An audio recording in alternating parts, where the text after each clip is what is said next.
Joe Rogan Podcast. Check it out. The Joe Rogan Experience. Train by day, Joe Rogan Podcast by night. All day.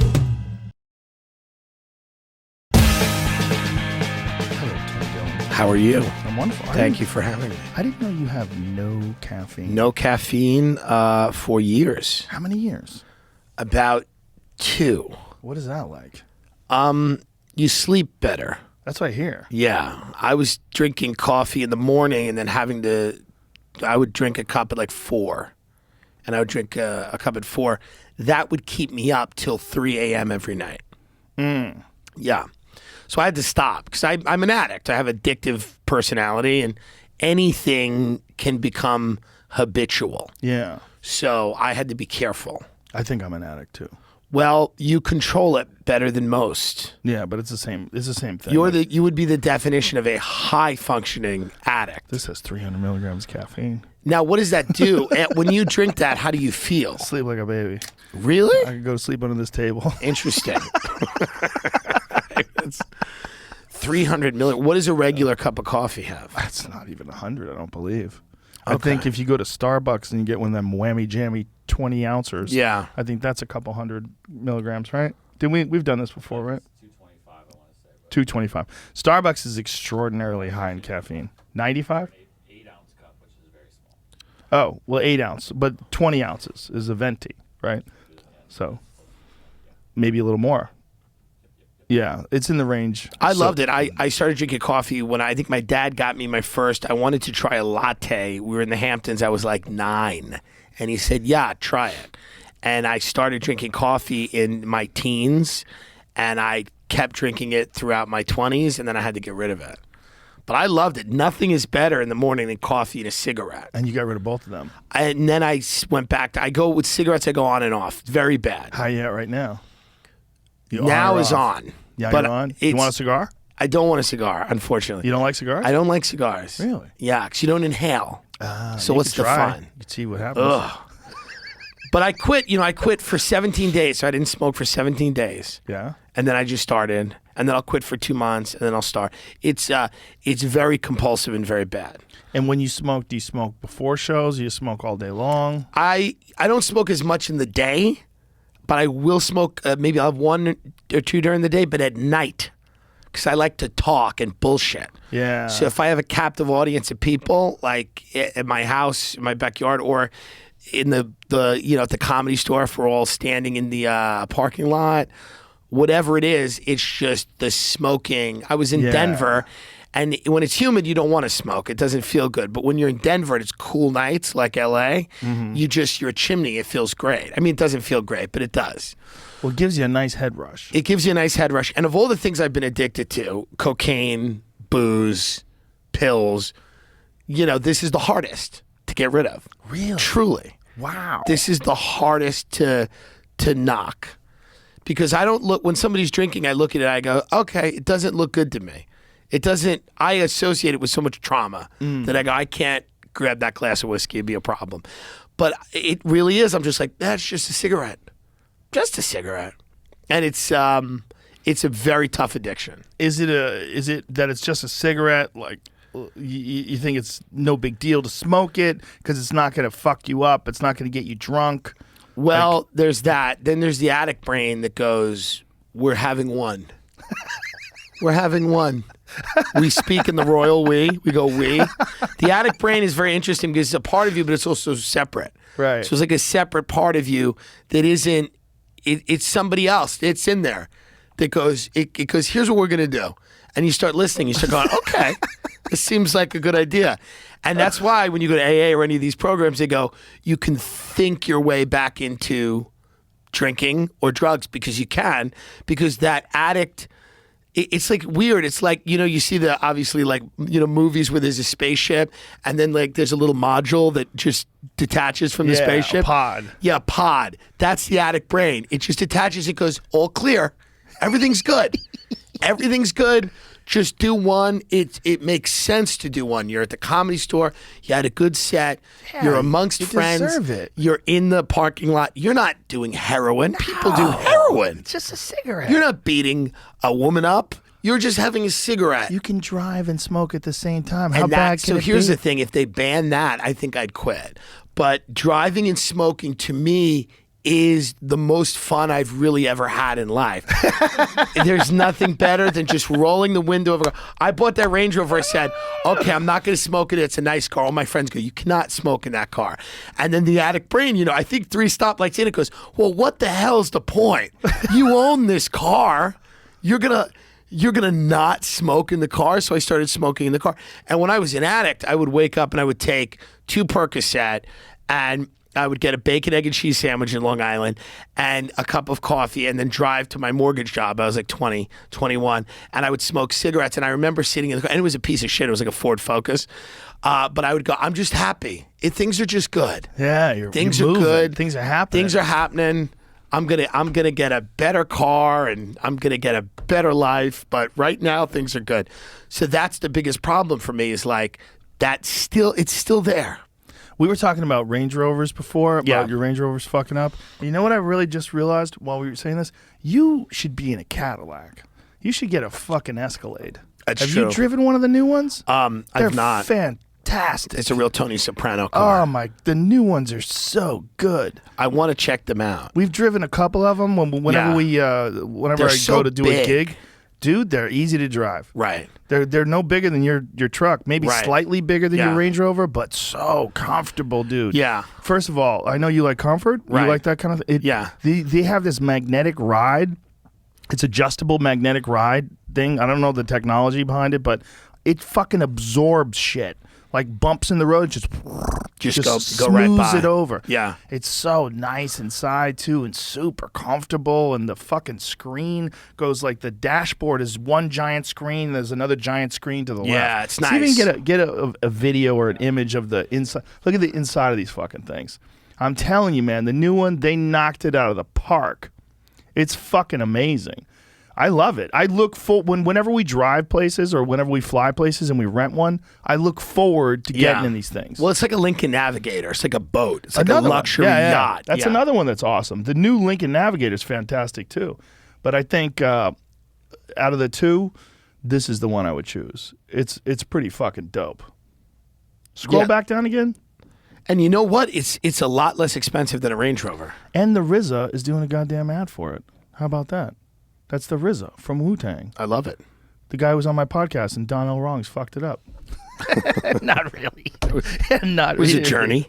He didn't really fuck it up, but he. You like He muscle thinks he cars. did. You don't like Yes. comfort. You don't want to feel lulled into a state of comfort. That's right. I drove BMW Alpina. It's one of the fastest sedans, and I was just driving it like 180 miles an hour to go to Ralph's. And I said, this is going to end up being a problem. I'm going to kill myself or somebody else. I'm not a great driver. That's the other thing. I'm not a great driver. I've totaled 5 cars. Not recently, but I've totaled 5 cars. In the booze days? Back in those days, a few hit and runs, nothing crazy. No one got hurt. No one got hurt. It's just a horrible way to meet someone. So I would always leave the scene, but I was a bad driver. And I remember I was in a car with my secretary, one of the secretaries who worked in my mortgage office, and I made like a left turn from the right lane, and we hit a car head on, and her head bounced off the glove box of the car, and she had a big.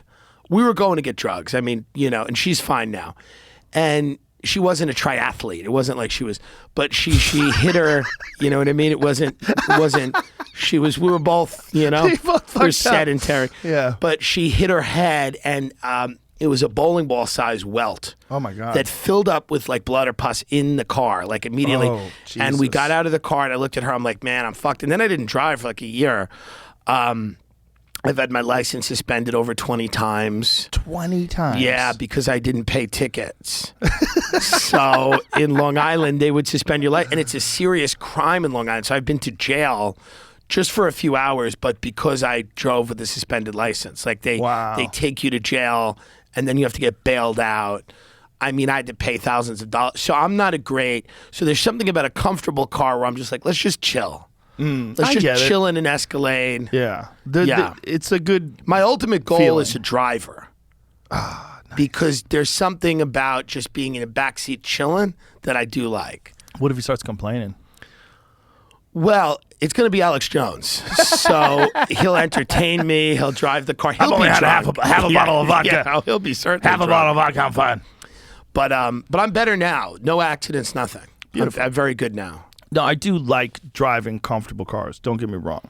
It's just when I grew up, when I was a young boy, the cars that I would see, like when I worked at a gas station that would drive by, they were always American muscle cars. Yeah. I'd be like, oh, look at that fucking thing. Yeah. There's something burned into my DNA. Of course. That loves those 1960s, early 1970s muscle cars. Yeah, I talking about like Mustangs and things like that. Yeah. Love them. Yeah. Love them. I can't get enough of them. Right. When I see them, like I get excited. About those cars. Yeah, like my friend Corey came to my house today, and they had a 1968 GMC truck that had been rebuilt, and it was beautiful. Yeah. And something I see those, I go, oh, You get excited. Yeah. look at that fucking thing. Yeah, it's toxic masculinity.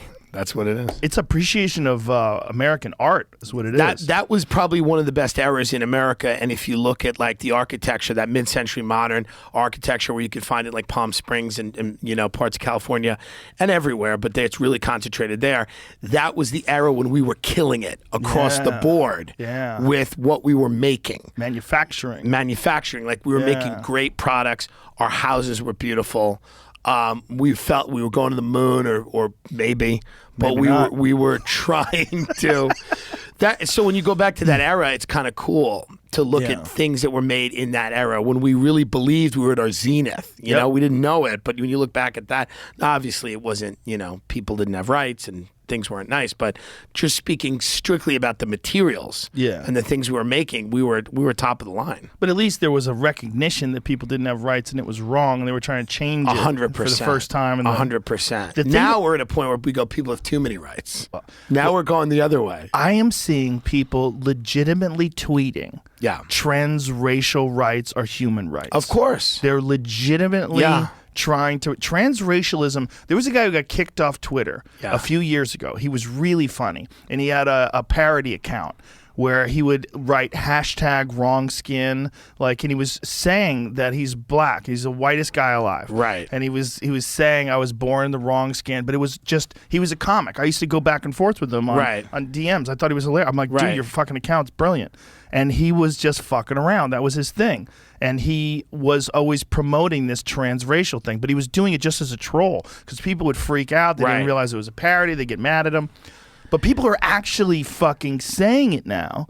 And did you see that the pop guy in the England? K-pop fan who had plastic surgery to make himself Korean. Yeah, he says he identifies as being Korean. And you know who actually, and Jamie might look this up because I believe I'm correct. I believe Rachel Dolezal said, I support this guy. Yes. And that's real, right? Yes, that's it's real. Yeah. Well, all it takes is a couple. It's like, look, if you have one match and you try to start a forest fire, it might go out before you can get those pine needles lit. Right.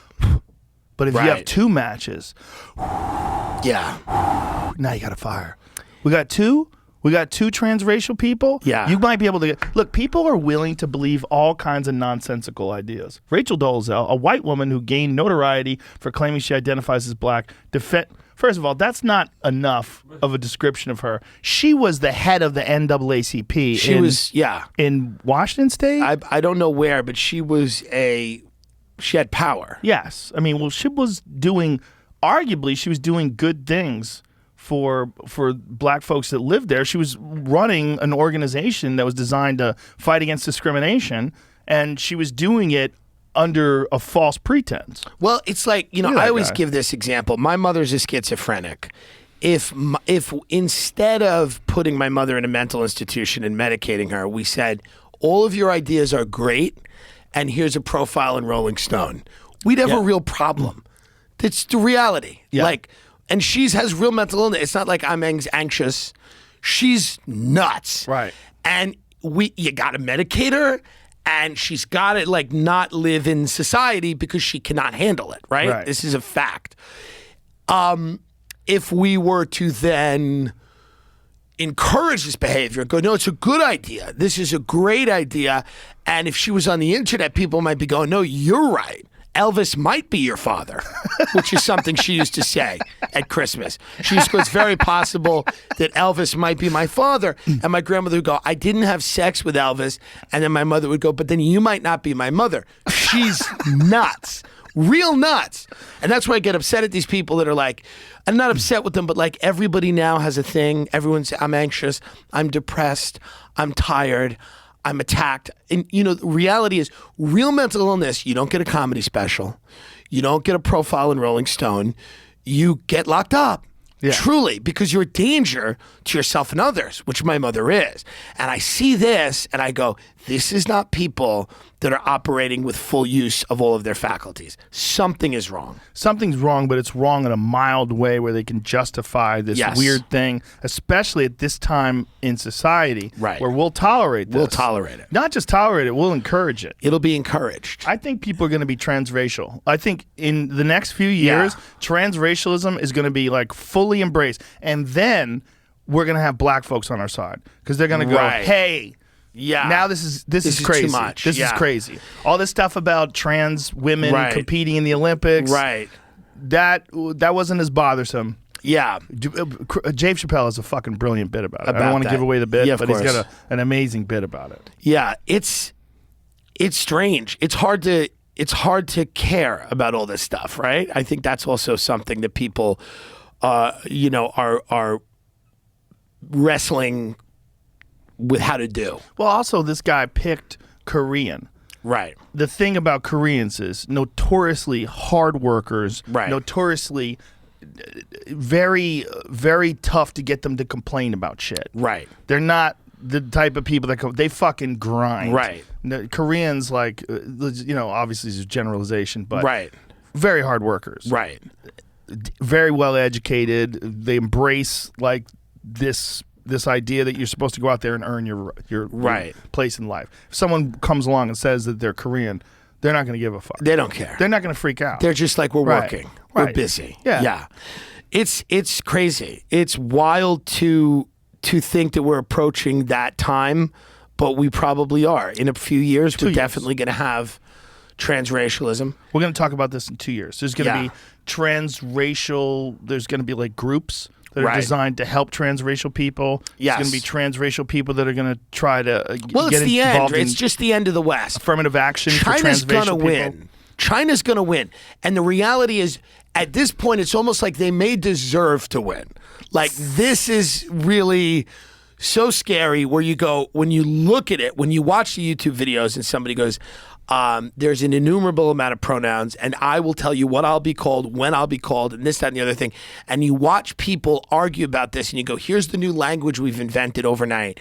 And you look at wrestling with all this stuff, and the idea that we're now here where people are going, we're at transracialism, it's really just the end of the West. Have you seen neo-pronouns now? I've seen them all. I saw a girl with a mustache explaining the need for neo-pronouns. Yeah. Well, the other thing is, if you destroy gender, it's incredibly offensive to gay people, right? Like, if I was straight, I would have sex with women. If gender didn't matter, I would just hook up with women because my life would have been easier, right? Right. So this whole idea that like gender isn't real, It's fluid. or doesn't matter, is in essence kind of homophobic. It's basically saying gay people don't exist or their preferences are somehow bigoted, but it's like, no, biologically there are people that are attracted to what, like I was in Texas, I met some lesbian, one of them that didn't kick me off Airbnb, and she was saying that every year they go out in like the wilderness of Texas and have some lesbian festival. I don't know what it is. It's just they play acoustic guitars and swim in a lake, whatever it is. She goes, this year was the first year they got complaints that trans women couldn't attend, which is women with penises. And they go, hey, we don't hate anybody. We love everybody. But like, this is a festival for lesbians. And they didn't want biological men at the event because that's not what they're into. They're Right. not into penises. Right. So if you show up and you're like a nice person, that's great. But they're trying to hook up in the wilderness. They're trying to like meet women with vaginas. Yeah. So they said they got an insane amount of hate for just specifying that it's a woman-only event. And they go, you didn't include trans women who may or may not have, transitioned. They may just be like, hey, they said you didn't include non-binary, you didn't include any of that. And they go, but here's our thing. genitals matter to us because we don't want to hook up with dudes. So that's how crazy we're getting now. There was a tweet the other day that said, we're not fully equal until you don't care about your date's genitalia. I saw that. Yeah, I saw that's that. real. People going, if you don't care about, if you go out with somebody and you care about what gender they are, you're harboring deep-seated prejudices. That's how crazy we've gotten. But it's not. It's a very small It's percentage a small of very percentage loud of people, but they're all over Hollywood. They're all over the universities. The people that hold these viewpoints are not, that's when the people that believe that the Holocaust didn't happen are not at Yale. They're, who knows? They're in they're not a powerful faction of people. Right. They're usually kooks, right? The people that believe this stuff are controlling large institutions, and that's scary. It is scary. And It it is a little bleeds scary. out into corporations And because then they graduate and then a lot of them go into these corporations and the corporations are dealing with, if you're hiring 20 people straight out of the university, you have 40 employees. Yeah. Half of your employees have been indoctrinated into this crazy Marxist, leftist, idealistic perspective that they've been taught in college by people who've never been in the real world, which is where it gets really crazy. You take people who go from universities straight into being employed by universities, so they stay in this kind of this echo chamber, and they teach it to kids, and then these kids go and infect these universities with this crazy woke bullshit. Well, gay people don't understand it. A lot of them that are over a certain age, I have a joke in my act now where I say, you get no sympathy for being gay from a kid. Go tell a 16-year-old it was tough coming out of the closet. They'll turn around and be like, do you know how hard it is to be a pansexual communist witch? Do you know? So there's no, being a white gay dude in your 30s, you might as well be a Nazi. I mean, they're just you're the problem. And so most people just don't understand this, but the people that don't understand it are sick and tired of fighting. Because I get it, it's annoying, and people just say, you know what, I just want to enjoy my friends and family and whatever, and let these people do whatever they want. The problem is then those people that run around unchecked, then we live in an insane world. Well, not just an insane world, but part of what's going on with these people is forced compliance. They want you to agree to their list of demands, people with penises should be able to go into women's bathroom. You saw that thing that happened in Los Angeles at the spa? Yeah. Where this lady's there's a guy in the women's room walking around with his dick hanging out. Yeah. And I don't know, was she with a child? I don't know. Possibly. Was she with a child? I don't know. I don't remember she was with a child, but she was fucking furious. And they were like, well, that person identifies as a woman. She's like, well, I'm looking at his dick. Right. This is crazy. So now... You should have to commit, I think. But people are protesting now against that spa. Of course. They're organizing this big... They're saying, mask up and let's smash trans hate. Yeah. Exclusive Saturday Showdown is in the work for over trans blow up at Y Spa. This is how crazy it is. This is how crazy it is. Mineral salt massages and hydrodermabrasion facials weren't enough to calm the nerves of some patrons at the Y Spa. Koreatown Health Club, scene of a showdown over nudity in gendered spaces after a customer confronted spa staff about a trans woman with male genitals being allowed to disrobe in the spa's female section. The ruckus was caught on camera and quickly went viral on Twitter on Sunday, fueling a furious online debate with threats of a boycott against the spa about the rights of trans people to use women's spaces. I hate that term, spaces. It really drives me crazy because it's one of those loony new ways of talking about things, versus the rights of cisgender female. I hate that word too. Biological females to not be exposed to male anatomy. As of Tuesday morning, a pair of videos shared by the pro-Trump conservative commenter Ian Miles Cheong, Cheong. I follow him on Twitter. Had 596,000 and 223,000 views, respectively. According to users on Twitter, a protest is being planned for 11 a.m. on Saturday, July 3rd at the Y Spa.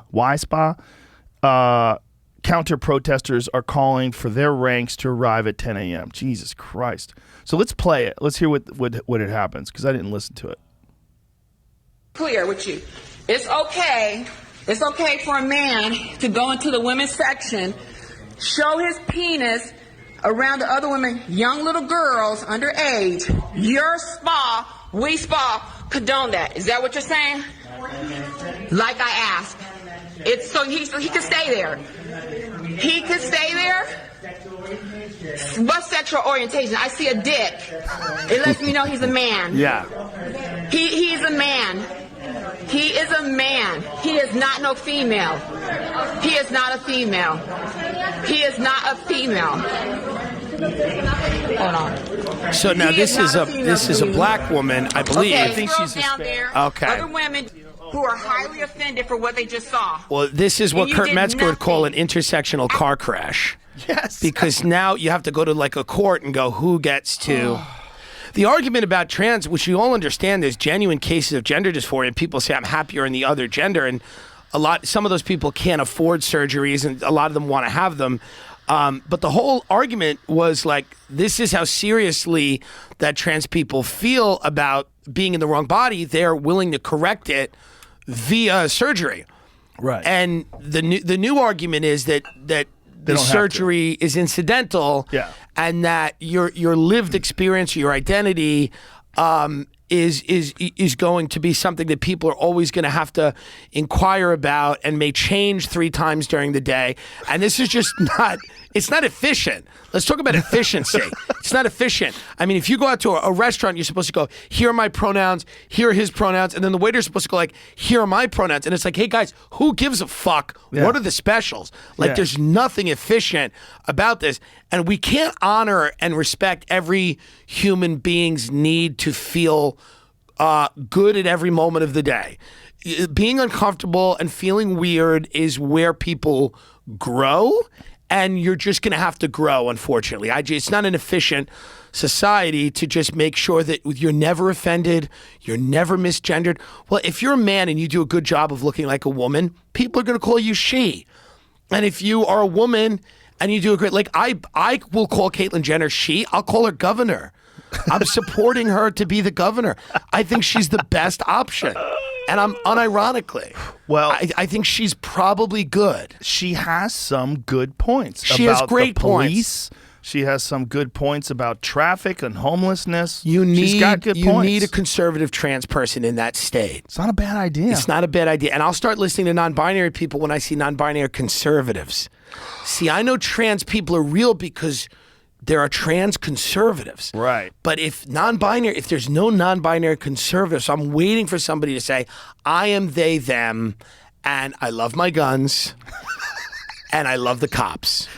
And then I go, oh, this is totally legit because I get it. It's a vast spectrum of humanity. Yeah. But as a comedian, we're supposed to call all this stuff out. I'm supposed to call it out because it is absurd. But if you do call it out, then You're all of a off. sudden They throw you you off. have a better path to it because you're gay. They don't care anymore. They don't care anymore. No, not when you look like me. It's shifted over. Yeah, no, it's shifted. Gay men, gay women. First of all, lesbians now barely exist.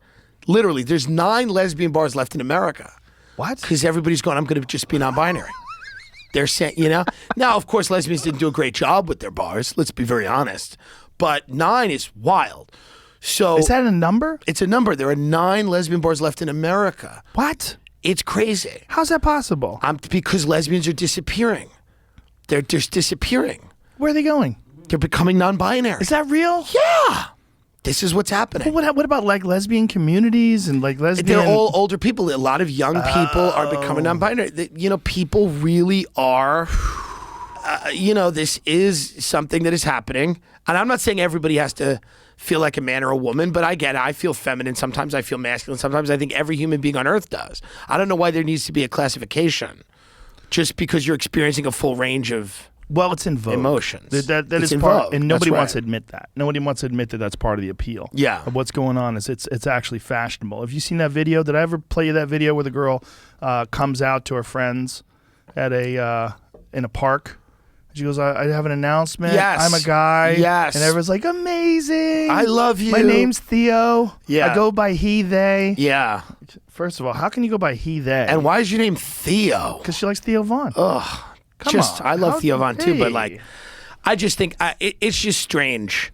And I'm getting older. I'm only 36, but I look at all this stuff and I go, I'm going to eventually live in the woods. I Yes. do now, but eventually, Yes. I said eventually this is where you end up. You end up just somewhere, sitting on, like get off my lawn, shaking your fist because you go, I just don't get it. Well, it's going to get worse. Yeah, that's the thing. I imagine. I am concerned. I called 3 realtors. I'm going to have an apartment in LA. I'm going to keep my house here, but I'm going to get an apartment there to kind of like, I want to have a presence there too. And 3 realtors I called, these are real estate agents. Their job is to like tell me to like buy a house or rent something. They were all like, yeah, it's bad. Really? The real estate agents were like, yeah, it's bad. They go, I've got to be very honest with you. They go, it's very bad. In what way? They said that the violence has gone up. Crime has gone up. Now everybody kind of has a story about somebody that's been, somebody got followed to their car. Somebody got robbed. There was an incident of violence. Somebody exposed himself to somebody. Like, these things are all increasing. These numbers are going up. There's a lot of mental illness, drug addiction in a lot of the, unhoused populations of people. And unfortunately, that is creating a dangerous environment for a lot of people. And nobody wants to talk about that. And people want to say that it's like, whatever it is, it's hateful to, and listen, nobody wants homeless. Nobody wants people to be on the street and insane. But there are a percentage of those people. I'm sure the vast majority of them are peaceful, but but maybe not. But a percentage of them are, engaging in criminal acts that are making other people unsafe. And all of the homicide rates in major cities have gone up in an unprecedented way. It's, and the people that are victims of that are living in these cities. They're poor people. They take public transportation. They're vulnerable. They're elderly. And no one cares. And if you call that out, they're like, yeah, fuck you, Rush Limbaugh, whatever. Yeah. I'm like, hey, guys, it is what it is. These are facts. And the reality is the people that are paying the price for those are people that are not you. I saw a tweet the other day. It's a hilarious tweet where this woman was comparing crime rates in the 1980 or the 1980s to what's happening in New York today and how much lower the crime rate is now. Right. Even though it's up by like more than 100%. Right. Of last year. Yeah. Not comparing Right. that. Let's go back to 1980. It's Yeah, she still goes, let's go lower. back to when Gangs of New York, when it was like the 5 Billy points. Butcher. Yeah, people were like stabbing each other. Let's go back to when people were getting thrown out of saloon windows. Yeah. Listen, and you sound like a loser complaining about it, right? Because there's this whole thing in New York where people are like, New York's gritty. It's back. New York is back. And these are people who I know them personally. Many of them live off their wives. And a lot of them are escaping to the suburbs. And they're going, New York's back. How do they live off their wives? Their wives earn money and they pretend to do stand-up comedy. Oh, it's a those great fucks. gig. Yeah. How many of those guys are out there? Millions. A substantial population Is of that people. a real thing? It's where a huge guys thing. live off their wives? Women make horrible decisions with who they choose to spend their lives with. And as somebody who has nothing to do with women in a sexual way, I've just noticed that. You could objectively observe. I've looked at a woman and went, what are you doing? And it's just the guy's like, hey, man, I've been doing this 11 years, but next year's the year.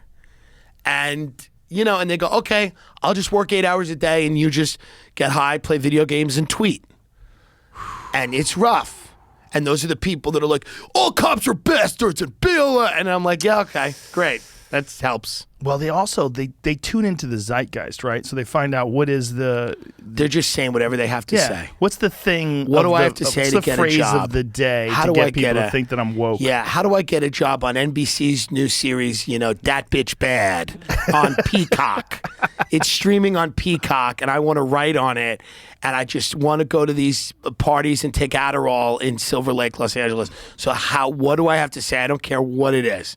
I'll just say it. I'm worried. This is what I was going to say earlier. I am legitimately worried that a part of what's going on online is being facilitated by foreign entities, and that they're Sure. manipulating people psychologically by pushing the envelope for this crazy shit. Because the thing is, if you get enough people to push in a certain direction, a lot of these people that we're talking about legitimately are insane, Right. and they will back up some new I was looking at a guy who I know is a fucking professor who was saying that if you have sex with a 13-year-old, if that 13-year-old consents and enjoys it, who's a criminal? What are you supposed to do about this?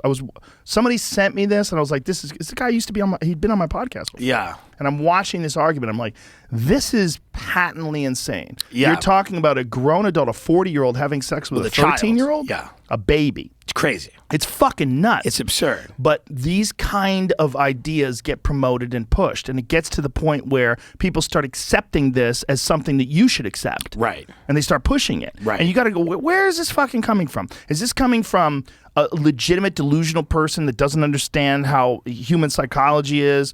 Or a person who is just a contrarian, that whenever something is taboo in society, they're going to go, well, why? Why is it bad to kill old people? Right. Wouldn't it be better? You'd rather have them suffer? Or just put a bullet in their head while they're sleeping? You know? Right. Like, you start seeing how someone could make really crazy fucking arguments for things, and you start wondering how many of these people that are pushing these crazy arguments actually believe it, and how much of it, because we know it's a certain percentage. We know for a fact from Renee DeResta's work with the Internet Research Agency, where she's gone over these Russian troll accounts in Russia, where they have a farm where there's a fucking place, a building where people are hired to fuck with people. Right. They're hired. They organized a Texas separatist convention across the street from a pro-Muslim convention, just to facilitate a fight. Yeah. And they're doing this on purpose. So they're manipulating, and they see this trend. They Yeah. see this trend of civil unrest, chaos in society, Yeah. and there is no gender, and there's no,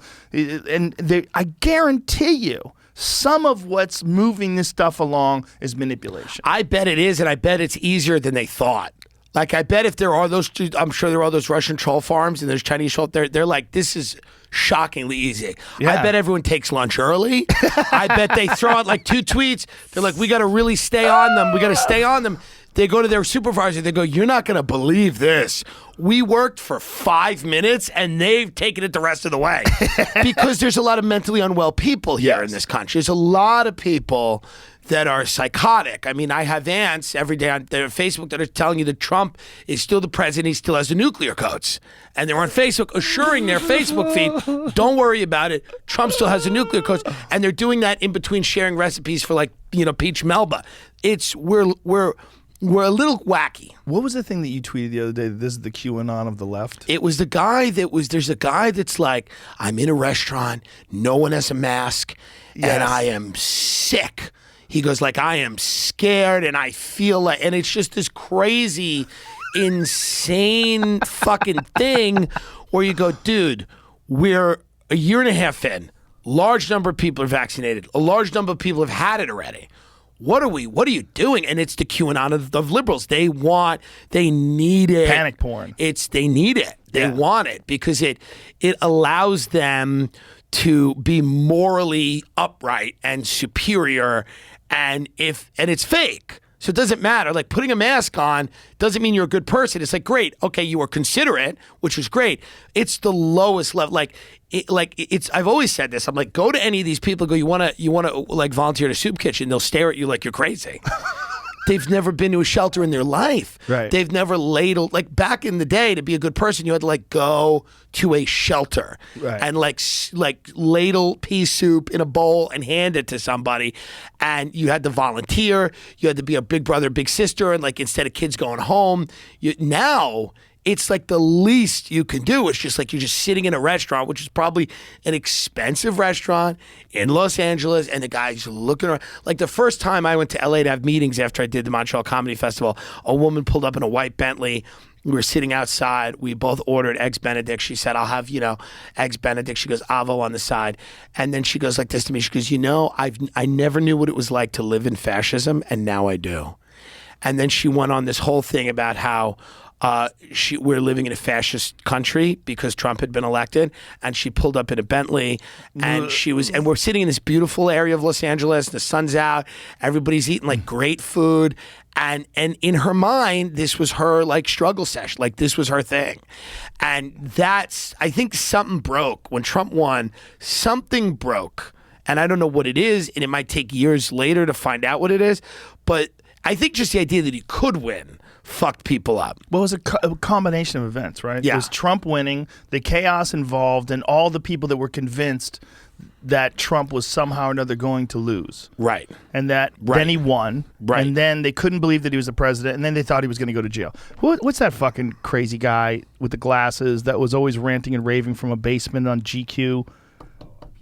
That guy. Yeah. That fucking lunatic. He was out of his mind. Still is. Out Yeah. of his fucking mind. And ranting and raving like it's imminent. He's going to jail any moment now. And he was doing this Right. like this fake, like, what's that guy's name? Murrow?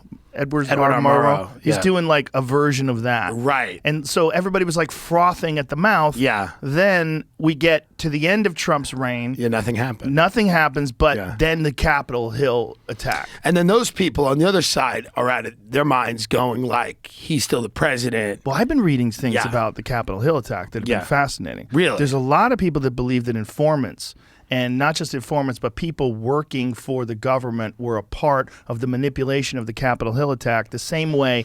You know, Yeah. you know the story? We talked about it before recently on the podcast about there was a 19-year-old kind of dumb kid who the FBI tricked this kid into thinking that he had a bomb and detonating this bomb. They talked him into it. Right. They They made do it all him the an time. extremist. They do it all the time. They gave him Yeah. the bomb, gave him a cell phone to detonate the bomb. He tries to detonate the bomb, and then the FBI arrests him. And he's Yeah. in jail for fucking the rest of his life or whatever. But they manipulated him and got him to the point where he acted. And Yeah. there's people that are saying that there's some people that believe, and I'm got to be careful at how I say this because I don't know what's real and what's not. No, let's get a good clip. Just speak. Let's do numbers. There are people that believe that there was some manipulation involved in some of these extremist groups. Well, there some always of these is. pro-Trump extremist groups, and that they talked these people into attacking the Capitol Hill building. Now, here's where it gets weird. Yeah. Have you ever seen the videos of cops opening up the gates? That is and letting very people strange. through? I have. Where's the explanation to what the fuck is going on there? That I don't know. I've heard Let's that. look at that. Let's look at Yeah. the videos because they're Yeah. fucking nuts. Like these Well, listen, cops, this is the whole Boston Marathon bombing where the FBI knew who these guys were. They Yes. had maybe recruited them as informants. Russian intelligence came out and said, you know exactly who these people are. They were allowed to travel to Dagestan and back all the time.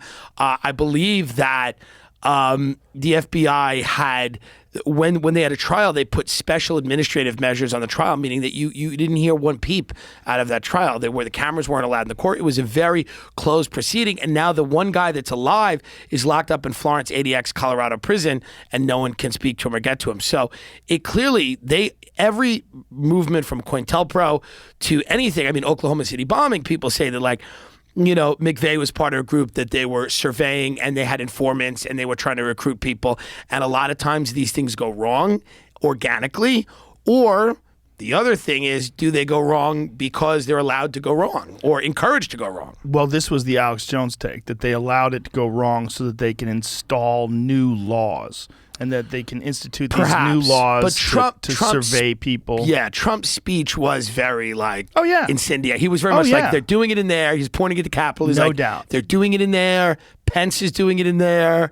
They're the like Did he he was say Pence was doing it? Yeah, I mean, if you break down his speech, you look at it, and he was talking. It was all present tense. It wasn't like it's done, it's over. It was like it's happening now.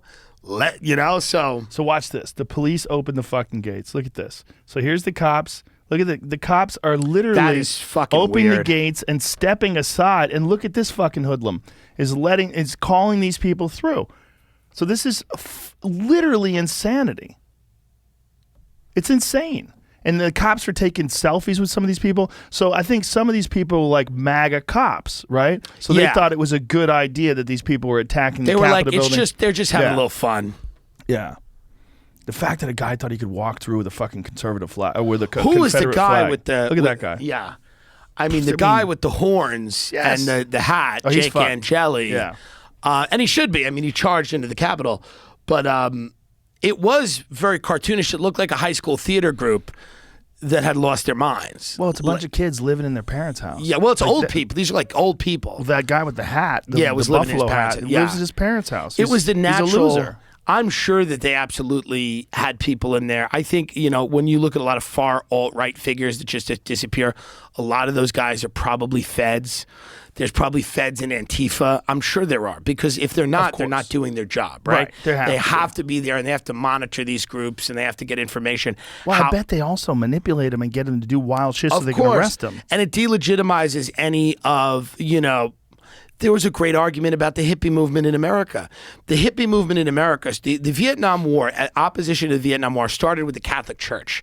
It started with it started with priests. It started with people that were saying we're nonviolent. We don't think we should do this. It's not our fight.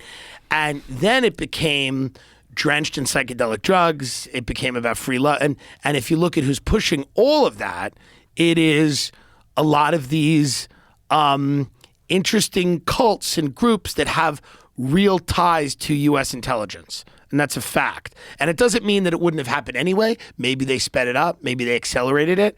But you're looking at, the CIA working with Timothy Leary. You're looking at a lot of those weird cults and stuff having some relationship with intelligence. And if you look at especially California and Laurel Canyon in that area, it is very, very strange. That book, you had that guy on your Chaos. show. Tom O'Neill. Yeah, Tom O'Neill. Incredible book. And I brought it up the other day with Quentin Tarantino, and Tarantino had read it as well. Yeah. I think did he say he read it after he wrote the script? I think he said he talked to him for sure. Yeah. I think it's after though. Yeah, I think after he really did the deep dive and found out how fucking crazy the whole CIA experiments with LSD are. Oh yeah. To the point where my wife's mom was a hippie in Haight-Ashbury back in the Dizzy, and now if you met her, she's like super nice grandma lady you would never imagine. Right. But back in the day, she used to go to the Haight-Ashbury Free Clinic, which was literally run by the CIA. And that's where Manson and all those guys were getting acid from. Right. And then right after Tom O'Neill's book comes out, the fucking Haight-Ashbury Free Clinic had been around for decades. Right. After Tom O'Neill's book, a couple months later, gone. They shut it down. It's crazy. It was a part of Operation Midnight Climax. Yes. All those people dosing people with acid. Well, that's the whole thing. And then if you look at Operation Mockingbird, how far the CIA is entrenched into the media and how far all the media narratives are being sculpted by a lot of the U.S. intelligence people, and then a lot of the social movements that we think are just organic grassroots movements are either started, encouraged, or co-opted by. So everything's possible. Anything is possible. It is absolutely that nuts. Anything is possible. When you saw the riots in L.A. and you saw these teams of people burning cars. The recent riots? The George Floyd? The George Floyd riots, but there were teams of really skilled people going in there, and there were cop cars that were abandoned. Why are there cop cars abandoned? Right. Who's abandoning a cop car in the middle of a street before the riot? Weird things happen where you start seeing yourself I think the idea that chaos makes people more compliant and makes people go, hey, whatever new laws you guys need to pass, do it. How about the pallets of rocks and bricks that were left around? Crazy. That's real shit. It's and crazy. People say, this is a baseless conspiracy theory. There were actual construction jobs going on at the time. No. Listen, nonsense. Take it from someone who's worked in construction. They don't just pull fucking pallets of bricks and leave them laying around where they know there's going to be riots. It's an absolute possibility that no matter what, if there is a threat to the mainstream, if there is a threat to the system, making those people seem as extreme as humanly possible, and a lot of them are, but making them seem really crazy and really violent delegitimizes all of their good points. Yeah.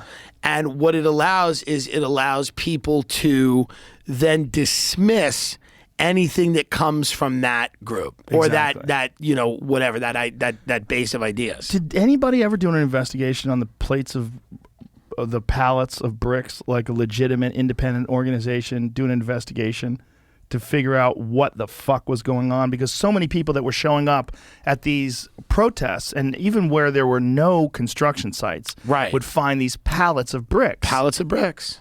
Like, what in the fuck? People, it's crazy. And then you start thinking about, you're like, oh my God, is anything real? Or are we just living in a video game that people are arranging pretty much everything? And we're looking at all these events and we're thinking they're all organic. And what they allow us to do is no matter what the events are, whether it's Antifa or whether it's a Capitol riot, we just go, well, the other side is nuts. But what if it's really just a group of people kind of really helping curate this division so that they can remain in power and fuck kids on Epstein's Island? That's the most insidious possibility, right? That is the most insidious possibility. That's crazy. Things have gotten to the point where, Antifa now, because you can get in trouble for carrying weapons. Now they carry frying pans. They're hitting people over the head with frying pans. They're saying, well, we're on our way to go cook. Well, And so they have cast iron frying pans. And they're hilarious. bashing They're people's- heavy. It's a great weapon. It's a great Especially weapon. if there's a what is it called? There's one company in New York That makes them. that makes a great one because it makes a really long cast iron handle. Okay. So you could grab it. I have it. even I got when my it's hot. friend got me that. Yeah. Oh, okay. And we make every steak or burger on that. grill. Yeah, they're great. And pork chops, everything. Yeah. Everything's good. I found out about it from Bourdain because Bourdain had this video that he was doing, this video series he was doing on YouTube where he would go to visit people that were making things. And there was a place in Brooklyn, and they basically take like brake rotors, which are cast iron brake rotors, and they would melt these old rotors down and turn them into frying pans. Wow. So they had a whole, what are those things called? Furnace, what is it called? When they do that when they're making knives and shit, they're casting them in the fuck's that called? Kiln? It's like a Yeah. kiln, but Okay. there's another word for it when they're doing it with metal. Smalting or I something? think it was forge. Forging. So they're like the company's something forge, and they make these really cool frying pans with a nice long handle. You can really bash a fascist over the head with it. I love the idea that this company is going, we're doing great business in Seattle. They go, we're Portland's killing it off in the Portland. charts. We had no idea. Everybody loves cooking. It's very strange when you start zooming out and you start going, what do we know? And what is real and what isn't real? And we know so many crazy people. That's why everything's believable. Because we know so many fucking lunatics that we go, listen, people are just crazy. But that being said, the powers that be know they're crazy. Yeah. And you can easily steer them to do anything, And sometimes they don't even need to be steered. They're just there. Well, the idea that we've stopped manipulating the population is ridiculous. Why would they do that? It's Why always would been they very stop effective. it? Why would they stop They did it it? through the 60s. They did it through the 70s. Well, I love the Pentagon just came out and they were like, hey, ISIS is still a threat. And everyone's like, shut up. Shut the fuck up. Enough. People are like, no, they're still a threat. And they go, not only is it not a threat, but like you guys can't come back 4 years later. I mean, it's an old bit. It's like a comic doing an old bit. You go, it's that a was on your Nixon impression." special. That was on your special 3 years ago. You're doing ISIS? You're closing with ISIS? You can't do it. And again, I think it's just, it's this just people need to be controlled. And they'll just, they'll do it through tech. And which is why it's fucked up what happened to the Weinsteins, who are, I don't know if you know this, massive fans of yours truly. But Weinsteins. Is it Weinsteins? Yeah. Weinstein is Harvey. Weinstein is Eric and Brett. They're not related? No. Kidding. Clip that. Anyway, I think it was so fucked up that they were demonetized. I think it's crazy, and I think that's really what they're going to do. They're going to make it not profitable to go against the grain. Yes. And then once it's not profitable, less people do it. And Exactly. then they've won. Well, demonetizing was something that troubled me on YouTube in a particular because it's a form of self-censorship. You find out, like they would demonetize a certain percentage of our videos. And you would find out about it, like Jamie would go, they demonetized that video. We'd be like, why?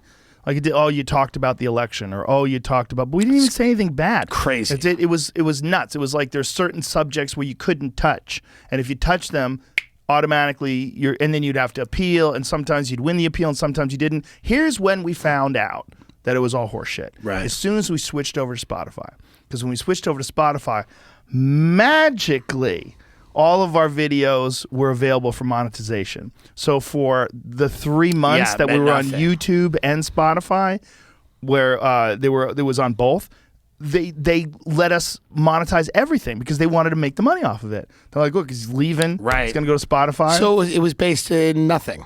Well, it's it's based like- in arbitrary decision making Right. by a bunch of people that work there. So it's incredibly subjective. Right. So you decide, this fucking Tim Dillon guy and his Megan Right. McCain impression. Fuck him. Right. Demonetize. Left the View, by the way. She left the View. Well, she's free to be on your show now. We wish her well. Imagine you as her on your show interviewing her. I would love to interview her as her, but I think there's such a Small chance. small chance So you're saying there's a that chance. that's going to happen. Yes, there is a chance, but it's not big. What if I helped her? What if I was there? What if I was there like as a moderator? Any you want to organize it, I'll show up. I would do it. I absolutely will But you and show her up. together on this show. Well, I don't think I should do it the whole time, but I think it'd be fun to interview her for 5 minutes and then say, hey, Megan, I get it. I also hate Joy Behar. So I don't love you, but I also hate that squawking bird. So I hate the whole thing. And frankly, that show, you want to talk about a show that set women back, is The View. You want to talk about that show. If the CIA is engineering, Antifa and fucking the Capitol riot, some crazy misogynist engineered The View, because there's nothing worse than The View. In terms of there are so many brilliant women out there. None of them are on The View. None of them have gone near the set of The View. I mean, they have brought in the lowest tier of the, what is it, the Y chromosome? No, double The X. Okay. Double X. They brought in the lowest of the double X's for that one. It's rough. Yeah, did you watch the episode when Tulsi Gabbard got on to defend herself and Joy Behar starts panicking and going over her notes while Tulsi is refuting everything that she said? Yeah, I mean, Joy Behar, again, these people have dementia. These are people who should not be allowed out of the house. They have a national platform. I mean, it is crazy. They have no idea. These people have never read a book. And there's versions of it. Yes. Then the other one with Sharon Osbourne. Yeah. Where what did Sharon? She said something racially insensitive. I think she said that she doesn't like. I think she said, "Why is Piers Morgan racist?" I don't even think it was that bad. She's friends with Piers Morgan, right? Yeah, and she goes. The thing that makes me Yeah. pause is Cheryl Underwood is cool as fuck. I know Cheryl Yeah, I don't Underwood. know any of them, but she's cool as fuck. Yeah. I know her forever. I did Montreal Comedy Festival with her Yeah. back in the day. She's fucking hilarious. You ever Yeah. seen her stand up? I know that she's great because I know people that know her, but I never. Murders. Yeah. She murders. Yeah. She goes on stage with her purse. Yeah. She's funny. really funny. Man. Yeah. Really funny and cool as fuck. So if she doesn't like her, I gotta go, man. You know what I mean? Yeah, there's probably something there. I don't know, but I remember when she was making fun of the guy who got his dick chopped off and the wife threw it in the blender. Right. Or he threw it in the garbage disposal, and she Yeah. was laughing about what it must have looked like. His little wee rolling around inside the blender. No one wants that. She's not anybody's But choice. that's a crazy thing to laugh at. A guy getting his dick Yeah. chopped off and someone he's getting mutilated. Yeah. His humanity is taken from him. His Yeah. manhood is literally getting ground Yeah. up. And she thought it was funny. But I get people think things are funny because they don't think about the person they're making fun of. You and I are both guilty of doing that. Of course. As comics. Absolutely. But that one was particularly You're like, wow. rough. Well, it was started to View, and then they have all these ones. They're like the talk, Yeah. and That's it's just profitable. and then everyone gets C-list and then D-list, and then they're resurrecting sitcom stars from the 80s. Yeah. And they're like, what do you think about Palestine? It's what are we doing here? Right, We right. don't need any of these people's opinions. Yeah, it's a fucking weird thing, man. Sherry Shepherd, she used to be on the View as well. She's really nice too. She was always Yeah. at the store. She's always cool as fuck. I'm Really sure nice they're all lady. nice. She was really nice. Sherry Shepherd is a really nice lady, and she's also super religious. She's a Yeah. God-fearing Christian woman, full stop. You know? Yeah. Can I suggest a thing for The View? This is a suggestion I have. Men. No chance. Just men on the show. But women watch it. See, that's the thing. It's a lot of it is women that are home, right? During that time. It airs during the What day. if we put the women in the audience and let the men discuss the issues? This is just an idea I have for ABC, corporate. Well, clearly. or The have View- one woman serve everyone drinks and give her a quick opinion. Quick, in and out. Just And go then the guys go, ah. Just go. She walks in. She goes, "Yeah, Israel seems like it's." I go, "Thanks," and then they keep going. I think that's a happy medium. Why doesn't The View have any trans women on it? Great point. It has a lot of women that look trans, but none of them. It has a lot of second and third takes. After a drink, you'd go, "Huh?" But it doesn't have a ton of. Yeah, It's zero. I agree. It should be Right. all trans women. Imagine. The best era of The View, and I've talked about it before, was when Rosie O'Donnell was talking about Building 7. Yeah. That was the best. That I watched. and That I was went, back in the okay, day. That was back in the day. Here's a good Since then, example. it's Here's just- a good example why the discussion about Building 7 and the collapse is not valid. It is. It's so valid. But here's why. Here's why. This building in Miami that just collapsed. Yes. It collapsed the exact same way. No, it didn't. Half of it's still there. Right. Building 7 came down. But the part that came down the exact same way. It came Sure. down like a controlled demolition. But it didn't all come down. Right, because the whole thing wasn't on fire from the basement with giant diesel tanks. Yeah, but, like Building 7. But it was built in a very fucked up way. I think we're Right. going to find out how fucked up it was built. Building 7, to believe that, we'd have to believe that Building 7 was like done on the cheap. Building 7 was like this massive building that really didn't have any structural problems. It was on fire for a few hours, and then it fell. Yeah, but it fell entirely. slowly. Do you know the middle of it fell first? There's a guy that had a great YouTube video, and I'd love to talk to you about this. I'm excited we're talking about this. There's a guy who had a great YouTube video, and he was a full-on 9/11 truther. Yes. But then he did a deeper dive into understanding what was going on during the fire and how the thing collapsed. And the videos that you would watch where it showed the whole thing collapse at free fall speeds, he was like, what they didn't show you is that minutes before that, the center of it had collapsed. Right. So if you watch the roof line, there's like these boxes or the structure, top of the structure. You see that stuff go boom and fall through. So shit was already deteriorating, raging fires from the basement, which apparently wasn't there like diesel tanks in the basement? Was that what was going on? And there was like a fucking serious fire. Deteriorated the whole thing. It's lit on fire.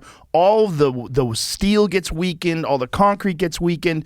It caves in at the top, and then one of the top floors goes, and then the whole thing caves in. Did he do a deep dive into why we left 17 pages out of the 9/11 Commission report that protected Saudi Arabia?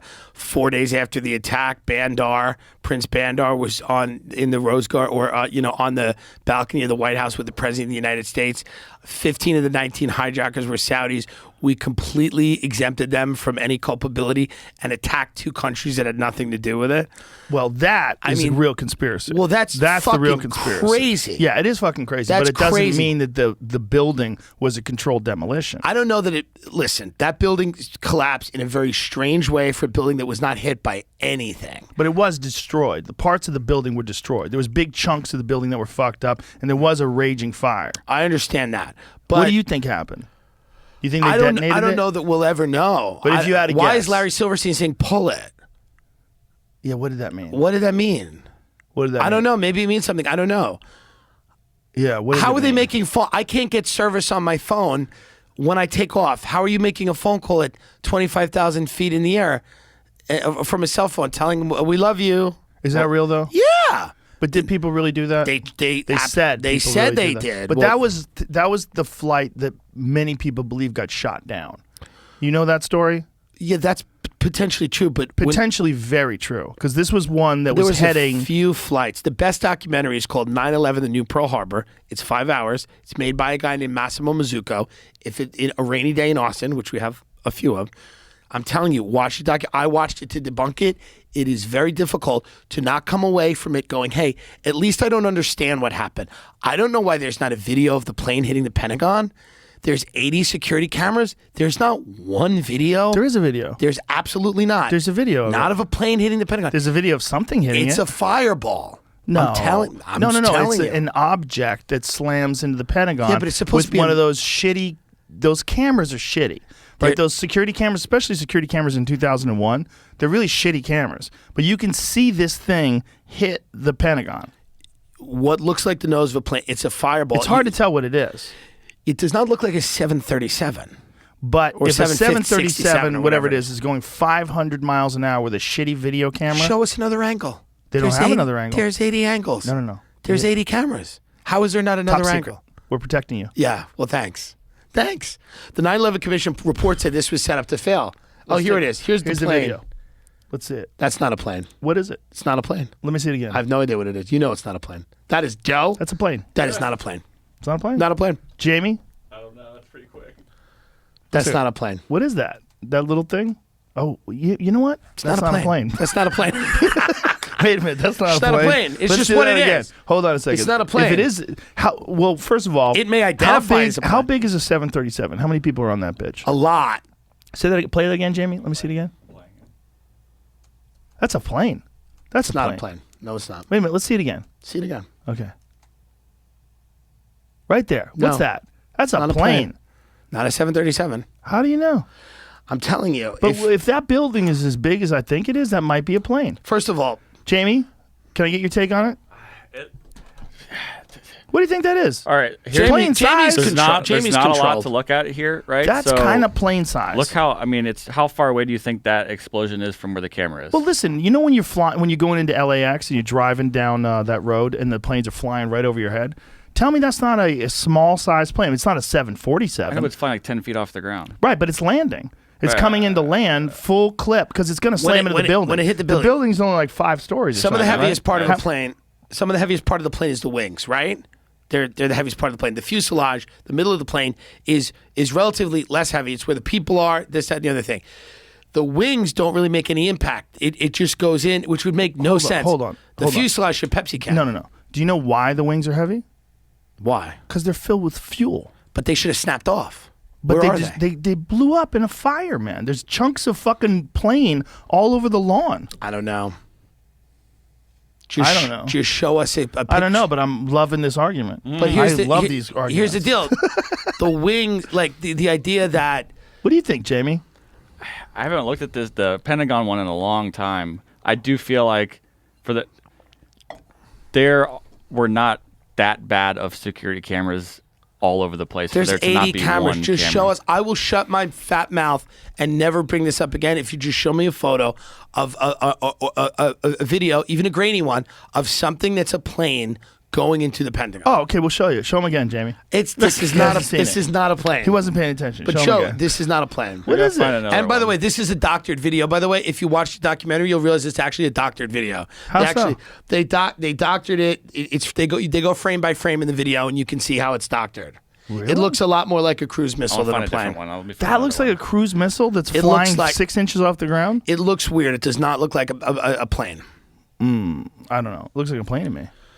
I just That would be a giant fucking You have missile. Bush and Cheney going, we won't test. We're going to testify together in front of the 9/11 Commission in a closed-door testimony like an Abbott and Costello Act. I mean, these are they didn't even want to have a 9/11 Commission. Like, we don't even want to investigate it. The president was kept in the air while Cheney and Rumsfeld ran everything from the ground. Like, Well, we knew then that Cheney was pulling the strings and well, George of Bush course, was basically a puppet. I don't know what happened. I don't think like Cheney and Bush did. I'm saying, isn't it a little weird that the day of 9/11 they were simulating 9/11 happening? There was an operation called Vigilant Guardian simulating an attack on the UN building in New York, causing NORAD to scramble jets. Isn't that a stroke of luck? It is a stroke of luck. That's a real stroke of Maybe luck. they knew that was going to happen, and that's why they organized it on that day. I And don't maybe know. that's one of the things that they're covering up. But that's a real stroke of luck to Pretty amazing. it's a real stroke of luck that you're simulating the exact same thing happening. And then Condoleezza Rice goes, we had no idea planes would be hijacked and taken into buildings. And you go, you were running an exercise the exact day it happened, you know, Of that possibly happening. of that possibility. And all the NORAD jets were scrambled. It's very strange. It's just odd, The Flight 93 one, to me, that's the one that got shot down, right? Was that what it's called? perhaps. The Let's roll. Yeah, the Let's Yeah, Roll thing. yeah. The thing about that's crazy is that the wreckage was spread out over miles, Right. which in my eyes would be something that would indicate something that got hit in the air. Right. Going 500 miles an hour, the wreckage would spread out over miles. Whereas if something crashes into the ground, what the fuck is going to make the wreckage go miles? I have no idea. That doesn't make any sense.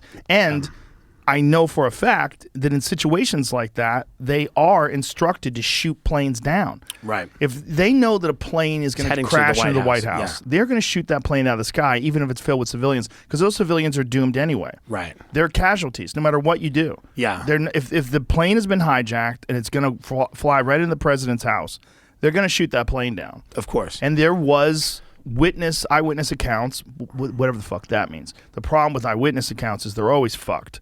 Like, the eyewitness accounts are some of the worst and most unreliable things that you could go on. Of course. Sometimes. Yes. But sometimes you can get an eyewitness account from someone who's like a legitimate, conscious person, and maybe a person that's been to war, person who knows how to handle trauma, Right. and knows how to handle stress, and they can give you an accurate assessment of what happened. That being said, I just think if you look at that day, there's a lot we don't know. I don't know what that ends up meaning. I don't know if it means that the people that did this were trained Saudi agents, maybe, and they were not just random terrorists that couldn't fly and were drunk. And, they pulled off something quite spectacular. Nothing even close to it has ever happened again anywhere. I think if you look at that day, there's a lot about that day that we still don't understand. I don't That's know. true. I don't know what happened or how it happened. But the 9/11 Commission said this is set up to fail. We don't have any of the resources we need. Phil Graham, or Bob Graham, who's a senator from Florida, kept getting, he goes, this Saudi connection, man, he goes, there's something more here. And he kept burrowing into it. And the FBI was like threatening. They took him off his plane. They were like, you can't do this. Like, there were people trying to figure out more. And, the people just shut it down. So there's something that we don't know, and I don't know what it is. It is possible that what was being exposed by the investigation that they were trying to suppress was that they are balls deep involved in the Saudi government. The Saudi government is involved in our government. The amount of money that's being exchanged when you're talking about oil but just look what happened with Jamal Khashoggi. Yes. Look what happened when that guy got murdered. They literally have done nothing. Nothing. They've done nothing. In fact, people were attending. How do you say? What is his initials? JK? No, the other guy. MBS. MBS.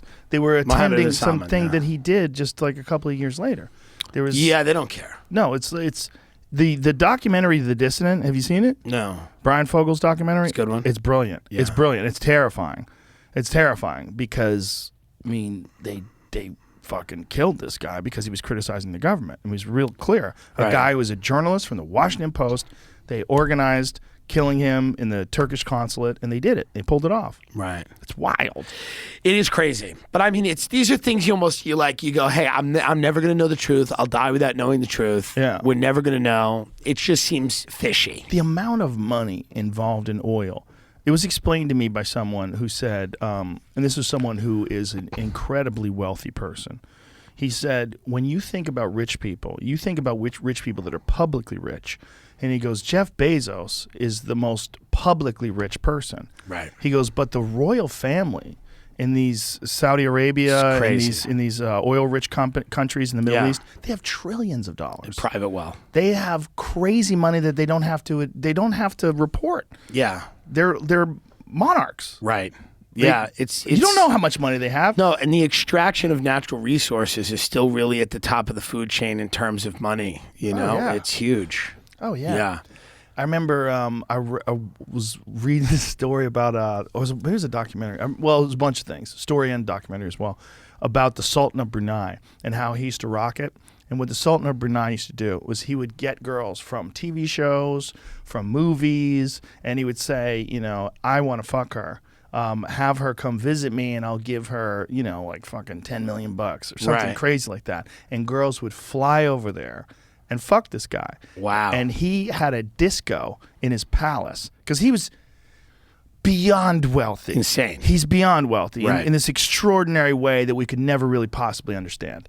And he had this full-on super fucking disco in his house. And he would just fucking stroll downstairs in gold underwear and go, you, let's go. It's and an the rest amazing, of the girls would just be hanging out. It's an amazing experience to have in life. When you look at like the vastly different experiences people have in life, to be that guy is truly amazing. Well, there's only one You of can them. you could kill anyone you want, fuck anyone you want. Yeah. And you like look at MBS, does it, allegedly. There's very little repercussions. I mean, There's none. People got fired. There was a big hubbub. There was a lot of talk about it. Probably got real uncomfortable for him for a little while. But there's no talk about him being arrested. There's no talk about SEALs invading his mansion and pulling him out of the castle. Like, No, none of that's going to happen. no, it's not going to happen. Yeah, there was. I think I forgot who did. Maybe it was Gabriel Iglesias. Somebody did like a private show for one of those families. Really, it was interesting. Was it Russell Peters? It might have been Russell Peters. should call I him up forget right who now. it was. It was somebody did a private show from one of those families, and they said it was one of the most wild things they ever did. Yeah. And it was just like in a gold palace, and there was like not a ton of audience, and everyone like the king sitting there like laughing and like everyone's looking at the king like, yes, this is good. We're having fun. This is fun. You know who Yeonmi Park is? No. Is that how I say her name? Yeonmi. I think that's her name. She's a defector from North Korea. She was on Lex Friedman's podcast. She's going to be on this one too. And he was talking to her about what it was like growing up in North Korea. and the experience of North Korea, and it's fucking terrifying. It's tough. They have no internet. Yeah. They have no power. And she was talking about when she was young, she truly loved the royal family. Well, she loved yeah. them, and their history doesn't go back to Jesus. Like their calendar doesn't go back. Their calendar goes to Kim Jong-un's birth. Right. Well, that's what Christopher Hitchens said when he wrote this great article called Fat Man and Little Boy about, he said the most depressing thing about North Korea is that the people actually like love the family that runs it. He goes, in all these other, kleptocracies in third world countries, people will sneak out a little joke in a cafe. They know they're being fucked over. In North Korea, he said the vigilance of which people really supported and thought they were living in this paradise, he said, was the most disturbing thing about it.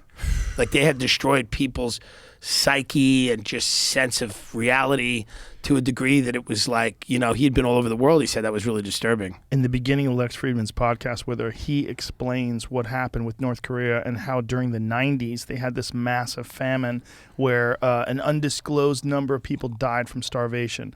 It may be hundreds of thousands, it may be millions, they don't really know, but many people resorted to cannibalism, including cannibalizing their own children, because the thought was if they died, other people were going to eat their children. So they ate their own children.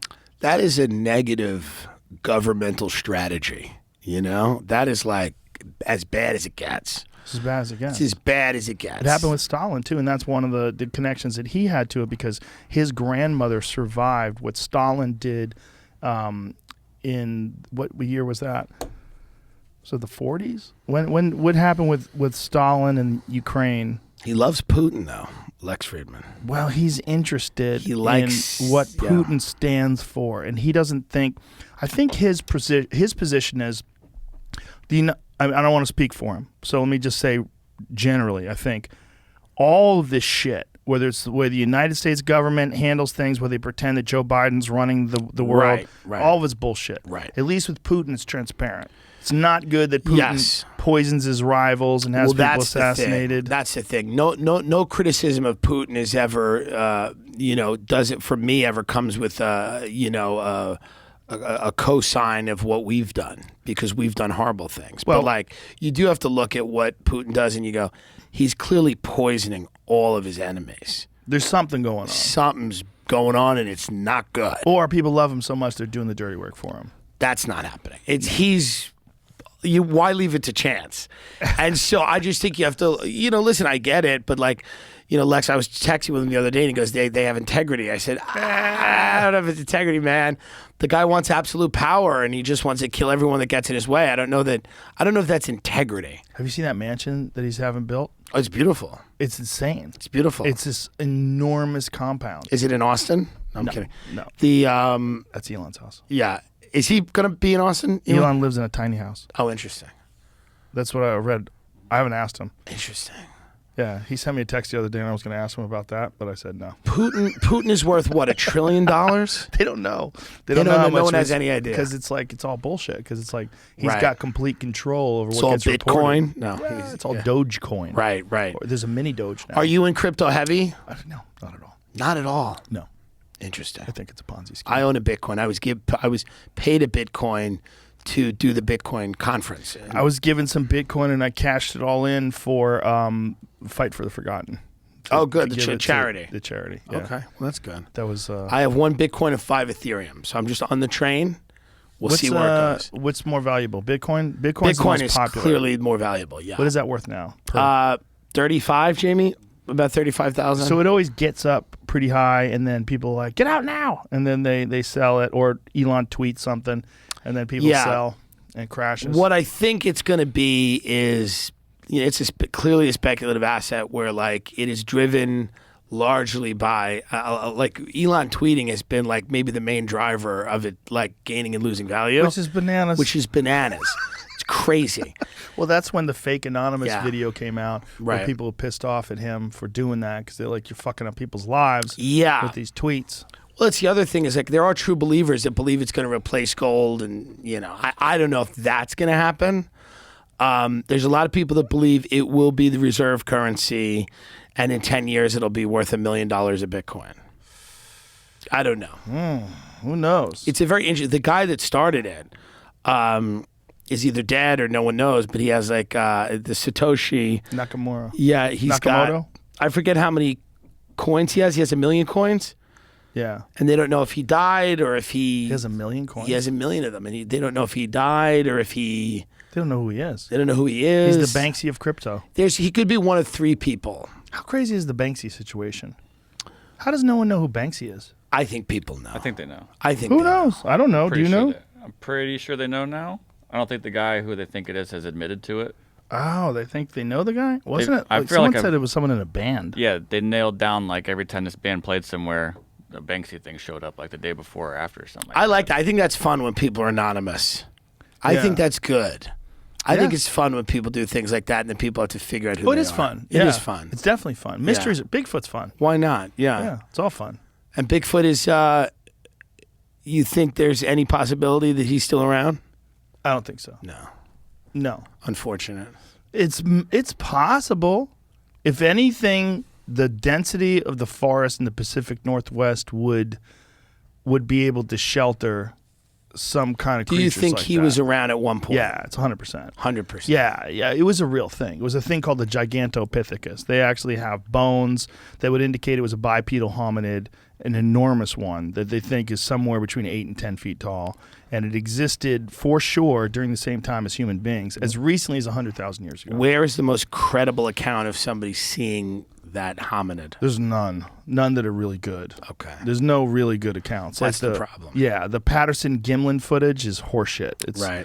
It's the guy, Bob Hieronymus, who said that he wore the Bigfoot suit. There's side-by-side video of him walking and the Bigfoot suit guy walking, and he walks like Bigfoot. Yeah, so that was He's him. a big, lanky cowboy motherfucker who's walking like this, and if you put that guy in a gorilla suit and you filmed it all shaky off a horse, it would look like Is it Bigfoot. amazing to you as somebody who spent so long thinking about otherworldly visitors that now they're releasing all this information and no one really cares?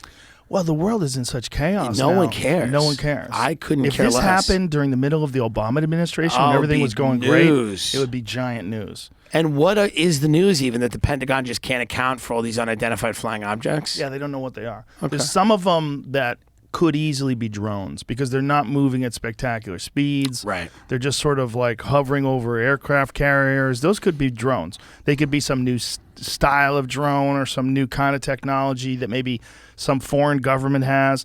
But there's other ones that were spotted by Air Force pilots and then tracked, and they have detailed data on the speed of these things. They have video of these things going with what appears to be thousands of miles an hour, instantaneously accelerating with no visible propulsion system, no heat signature. They don't know what the fuck this is. Yeah. And this is from 2004 off the Nimitz. Commander David Fravor, who was a fighter jet pilot, is like rock solid credentials. You can't, and I've talked to the guy, I had him on my podcast, and even better, he was on Lex podcast, and Lex did an even better job than I did, and talked to him for 2+ hours about this. And the guy's incredibly credible. That fucking thing, whenever he was tracking, went from the Nimitz tracked it. They tracked it on radar. They tracked it with the onboard sensors, the things that they use for targeting enemy crafts. They tracked this thing from the Nimitz. It went 80,000 feet above sea level to 50 feet in a second. That's crazy.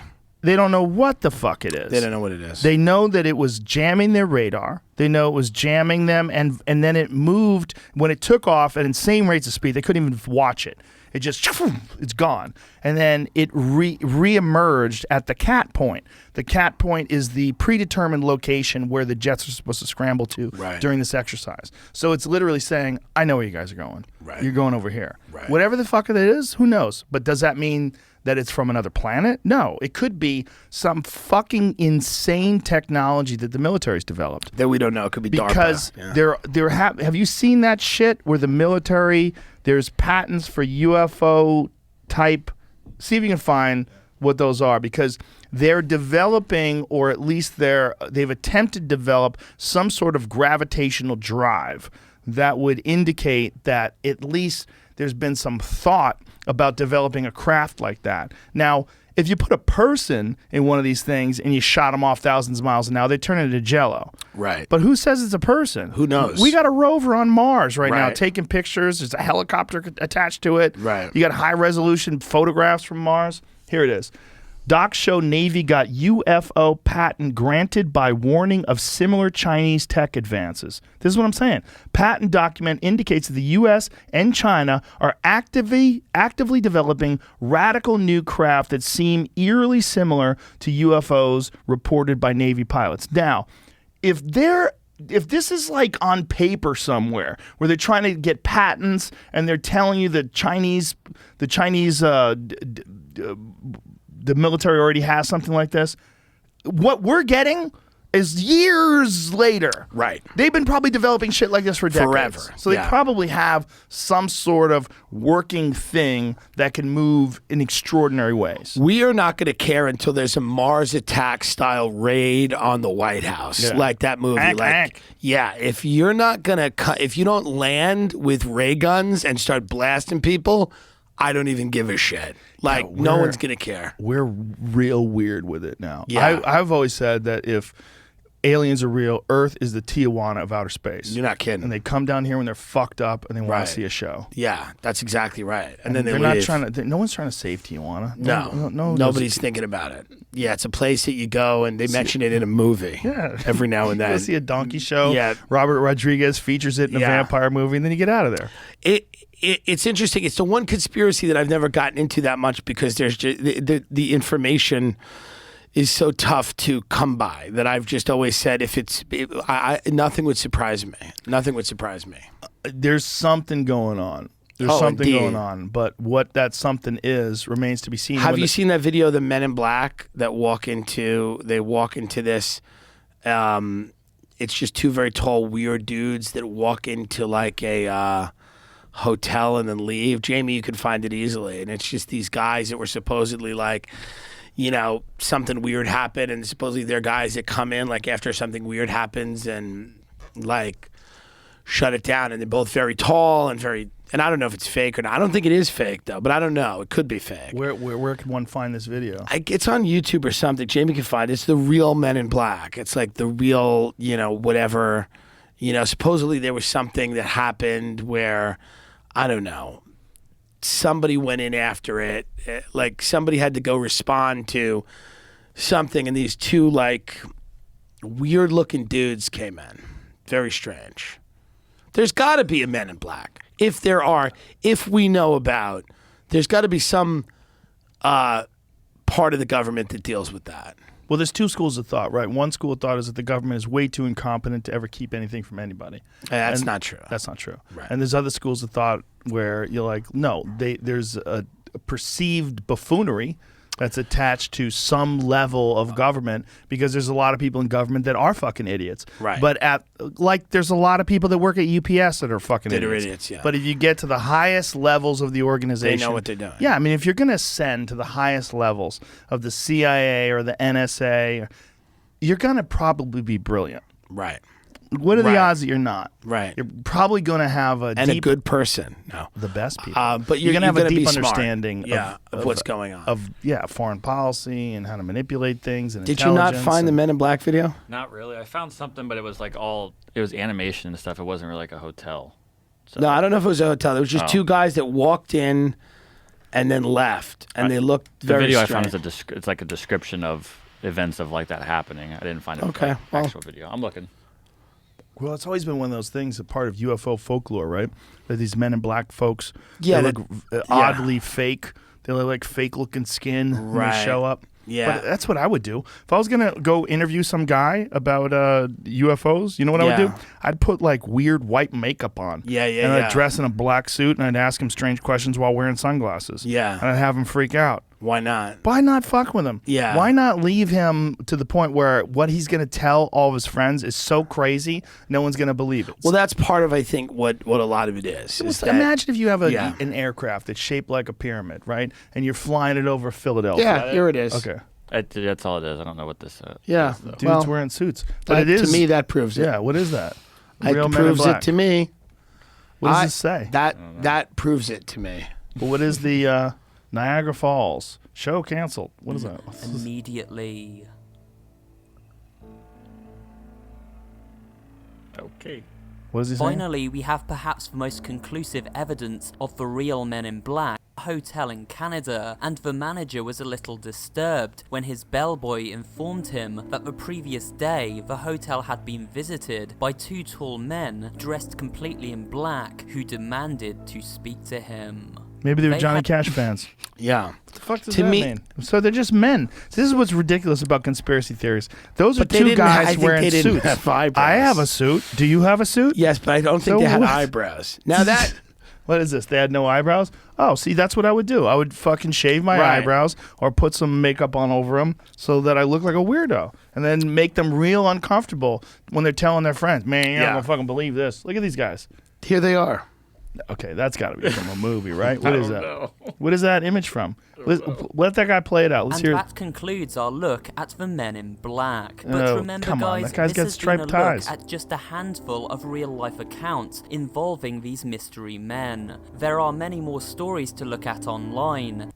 Oh, well, So it as was a long as British they're guy. online. It was a British guy. So there's the Men in Black.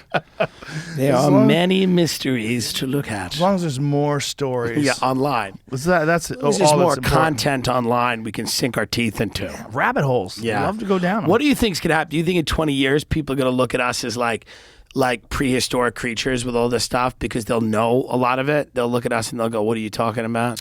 Like you guys are No. goofballs." You know, I was watching a video where Yuval Noah Harari, do you know who he is? The guy Yeah. who wrote Sapiens? Sapiens, yeah. He was talking about what happened in the early days of literature.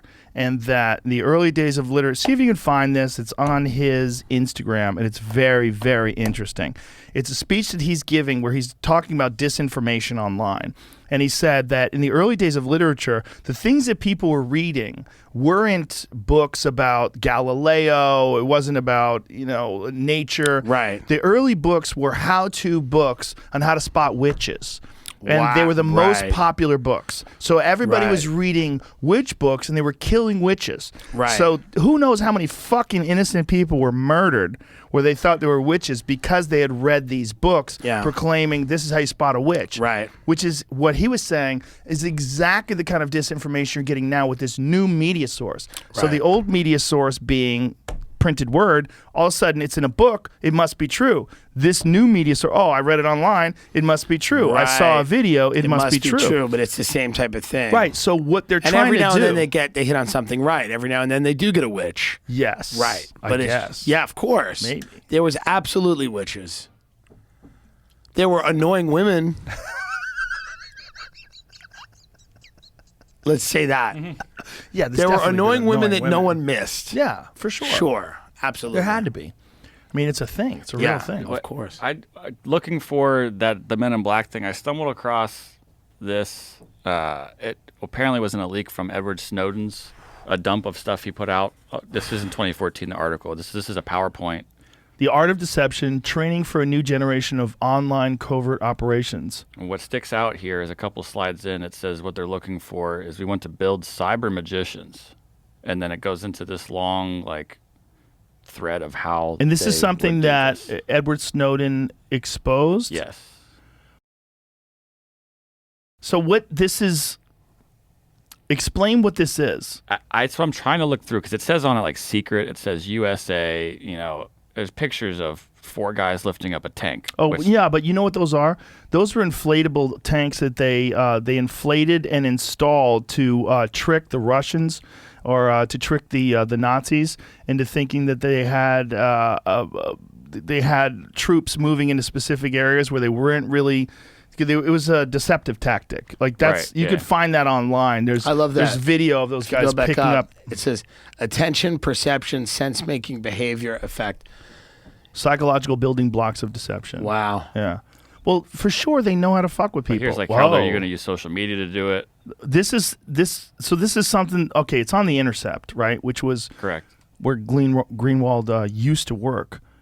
And so it says the map of technologies to message delivery, email, web pages, blogging, LinkedIn. And what are they trying to do here? Community of interest. So it's clear that the type of manipulation that they've been involved with is orchestrated. Yes. And the battleground now is online. Yeah. 100%. Well, that's why they have such a hard time with people like you and I. They don't like it. Well, that's why I'm trying to make money for the next 5 years, and then we'll see. I don't know where. I don't know the long-term play online. I don't know. No. There's a lot of things that are not encouraging. Like what?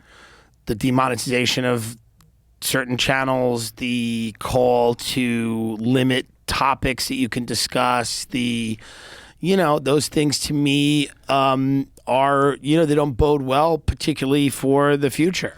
There's never a time where censorship is a good thing. Never. Never has been. Yeah, of course. Never will be. When people are being censored by large corporations, the odds of you getting the truth, the whole truth, and nothing but are very slim. You're going to get a watered-down, corporatized version of what may or may not be true, and if they can withhold certain information and maximize profits or increase the profitable like if they have relationships with certain corporations that would lose money if people started discussing certain things, they will most likely suppress those things and come up with some justification for why they're doing it. Well, yeah, I just hope that that we can, that it doesn't get worse. It's going to get worse. And I know it will. So that's what I'm saying. I want to do well and earn money, and then hide in the woods. And then we'll see what happens. I don't want to go to the woods per se, maybe the beach, but I don't know what's going to happen. And when you're making a living speaking and telling jokes, and you're using these platforms to do it, it's, you think about it. You go to bed at night and you go, okay. Well, at the end of the day, we always do live comedy. Right? Yes, that's true. Live comedy is always going to exist, and it's whether or not you can let people know where your show is.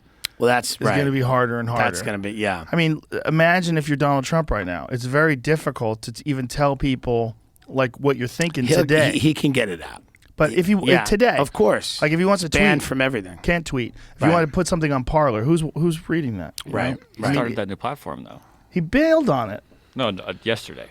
Wait, what's started this a new platform yesterday? Yeah. What is it? What is called it? Getter. Gettr. Get her. I mean, he's fun. The fuck? He's a lot of fun. He's a lot of fun. Yeah. That's a new platform he started? Advertise mission statement as fighting cancel culture, promoting common sense, defending free speech, challenging social media monopolies, and creating a true marketplace of ideas. Officially launches July 4th. Have you seen this guy Hasbullah on TikTok? Mini Khabib? Oh, yeah, the little tiny guy. I'm trying to get him on the show. Oh, how are you going to get him here? I don't know, by saying it on a very big podcast. But I really want Hasbullah to come on my show. You got to We'll give him that pay paper. him. We'll How much pay you him. gonna give him? We'll pay him $10,000 In American money or in American rubles? money. That's huge, right? $10,000 is a good amount for We'll that pay fella. Hasbullah $10,000 to come on the show. Okay. He has a fight with another little guy, Abdu Rozik. Well, let me say this. If I was gonna have you- Lex Friedman translate, and then he's like, "Well, I do like serious stuff with Russia, so like I don't want to get involved with this." Well, he It's has to be like, careful. Is this his car? He's got Oh, maybe then $10,000. Oh, he's not in the enough. trunk? Oh, no.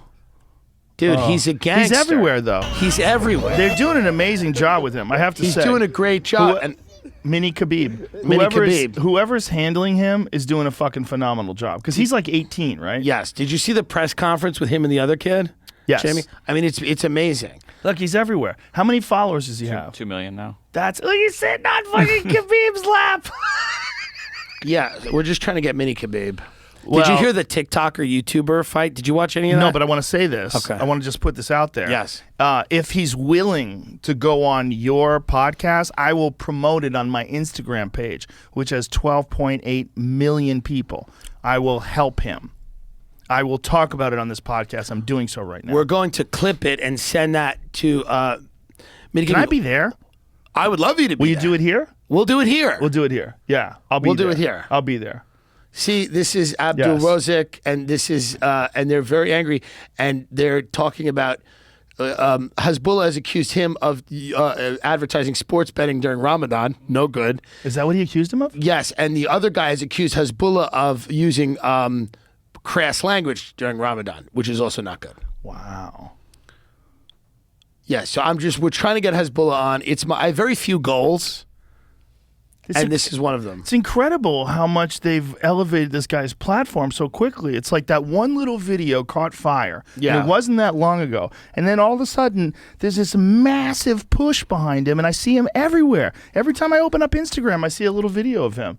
He's doing a that's- great job. Who's ever doing this, whether it's Putin, whoever it is, good job. Hats off to you. 2 million followers. That's a second incredible. account with a lot, too. How many followers do you have on Instagram? I have 423,000. And you have a very popular podcast. Yeah, and the podcast is great, but it's You're it's killing doing it. well. Yeah, You're killing it, and you have. I'm no Hezbollah. But isn't that amazing? You have less than a fourth of what he has. Oh, I would That's expect. incredible. I would expect to have much fewer than him. But that's nuts because, like, I think a year ago he had 0. Well, he's How long has he been popped around? hard, quick. hard, Yeah. quick. Yeah. But I would have thought Megan McCain would have put you over the top. That one. If not that no, because he's just. I mean, every time I see him, like the other day, he fought a monkey. I can't do this. I don't have this. I can't do it. He fought a monkey? Yeah, he's. Oh, no, yeah. he's really fighting a monkey. Yes, I Oh, told no, you. the monkey's going to bite him. Don't Yeah, fight the monkeys. monkey's winning. Yeah, the monkey's going to win every time. But this is the type of content I really cannot compete with. Monkeys can throw themselves through trees with one arm. Yeah. Oh, they made up. Yes, They made up. he does a lot with this monkey. Bro, that's a baby baboon. That's even. Dude, Chechnya is wild. They are wild. They're over there. wild. They're wild over there. The head guy in Chechnya is a giant fan of MMA. Yeah, but don't they like kill everybody over there? They just kill They're not a everyone. fan of gay folks. They kill a lot of people. Yes. Yeah. There's anybody who steps out of line. Yeah, It's like, anybody who why steps keep out of them around? line. Yeah, they're not fans of that. But I'm sure they like MMA. They were letting children fight, and people got angry about that. Well, not only Yeah. did people get angry, but Fedor Emelianenko got angry, and then that guy got mad at Fedor Emelianenko. Who is that Fedor guy? Emelianenko is arguably the greatest heavyweight of all time. Okay. When he was the heavyweight champion of Pride, he was the fucking man. Okay. So pull up Fedor highlight reels. Fedor, And he said you can't fight, you can't have children. yeah, he was like, shouldn't have children fight, and this guy was like, who the fuck are you? Fuck you! Like Right. seriously, I don't know if you use that language, but Right. that tone, Yeah. very upset. Where do you stand on the children? Children, this is my position. It is good for children to learn to spar when they're children because they don't hit hard. Right. And when you spar, when there's not much consequences, it's better. Right. Because you learn how to spar and you don't have as many mental blocks. Like when you're a grown man, so like if you're a 20-year-old guy and you're real strong and then you're sparring with another 20-year-old guy and you're trying to really hit each other, you're tense and you don't learn as well. Yeah. When kids are hitting each other and it's like not that much of a consequence. Right. So like you get to understand the movements better. Right. So what you're really supposed to do is a lot of drilling, and then if you can get used to sparring when you're young, you actually can develop better skills. And it's arguable, but also there's a thing that happens when you're really young where your body matures into striking. Like I got into martial arts when I was a young teenager and my body was still growing. So as I learned martial arts, my body matured into martial arts and I developed striking skills while my body was growing and getting stronger and thicker. And I think you get better that way. I think when you're already a grown man, unless you have a very specific style of athleticism, it's harder to get good at striking. Like some wrestlers, they have like a slower style and they don't have a lot of fast twitch muscles in the same way that like a striker does. They have a really hard time developing striking power and like real striking skills Right. as they get older because it's just a different thing to learn. Now, Football players the same yeah, way. but what Depends on the about guy. these fights that they were doing with kids was not good. Well, they do it in Thailand. See, in Okay. Thailand, kids sometimes will have 100 fights, man. Right. And So maybe it is good for the children to fight. it's not. Look, all fighting What about gives babies? you brain damage. Babies can't even hurt each other. You let them fight and they have mushy Because heads. that to me is even more fun, like toddlers fighting. Well, yeah. Let me see what this looks like. See, those kids kind of look a little muscular. I think when you get to this age, they can hurt each other. But maybe not, you know?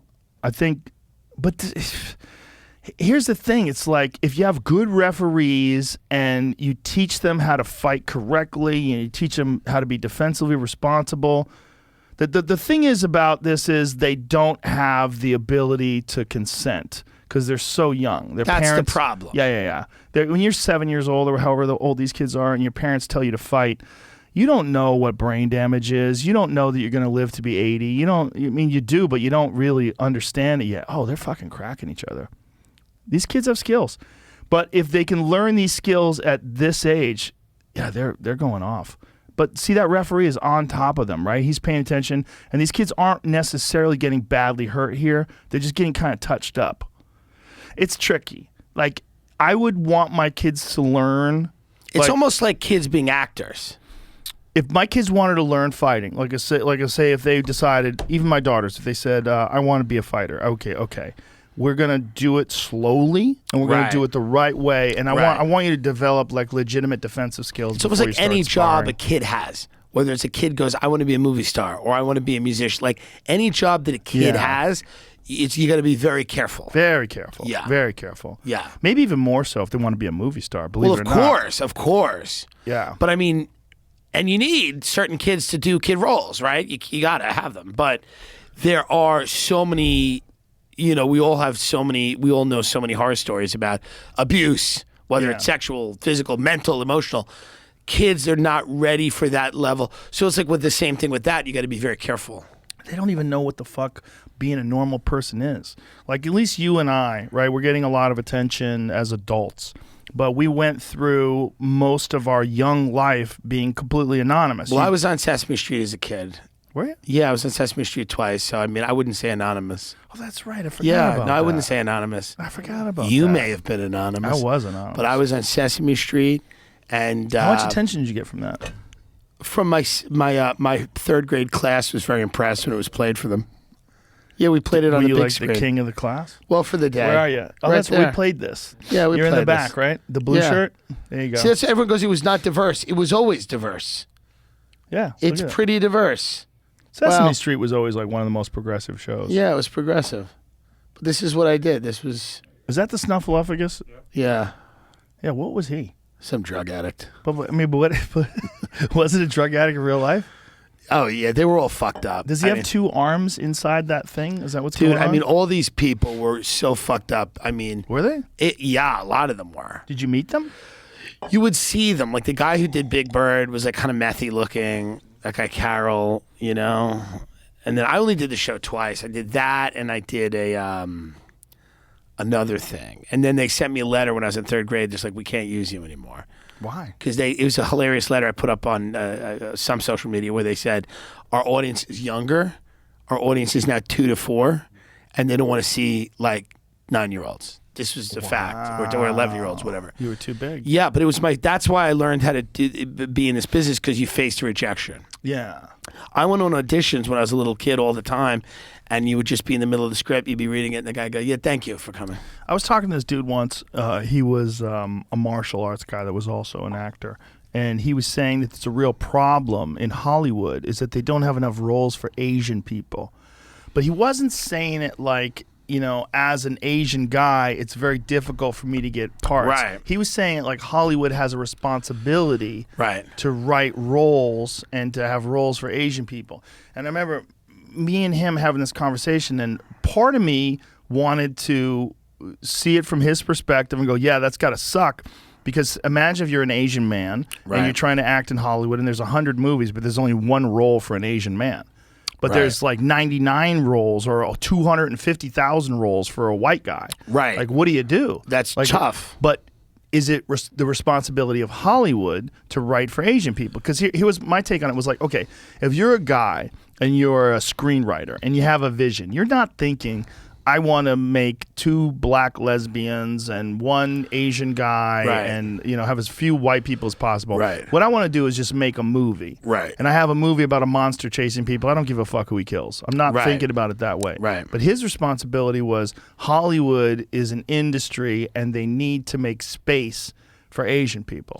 Yeah, I think there are weird blind spots, right? Like, it was weird that they never had an Asian person on SNL for years. It was weird that they never had a black woman on SNL. When did the first Asian person get on Recently. SNL? Was that guy that's on it right now? Yeah. It's weird that they didn't. But a lot of the people that write for these comedy shows are all Harvard white guys. It's not even like working class guys. Right. It's like people that all come out of Harvard, all come out of Yale. Same with News Radio. When I was on News Radio, a lot of the writers came from there. Oh, yeah.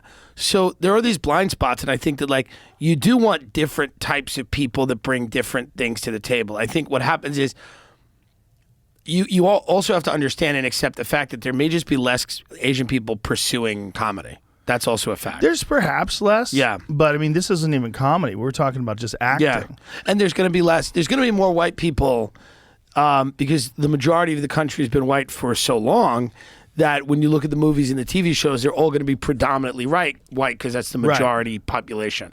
But yeah, Hollywood should do a better job of writing roles for different types of people. Right, but whose job is that to do? Because if you're thinking about a guy who's a screenwriter, if you're just a dude and you're just trying to, you're some Quentin Tarantino character, right? You're just trying to write some crazy, wild movie that's going to be an awesome movie.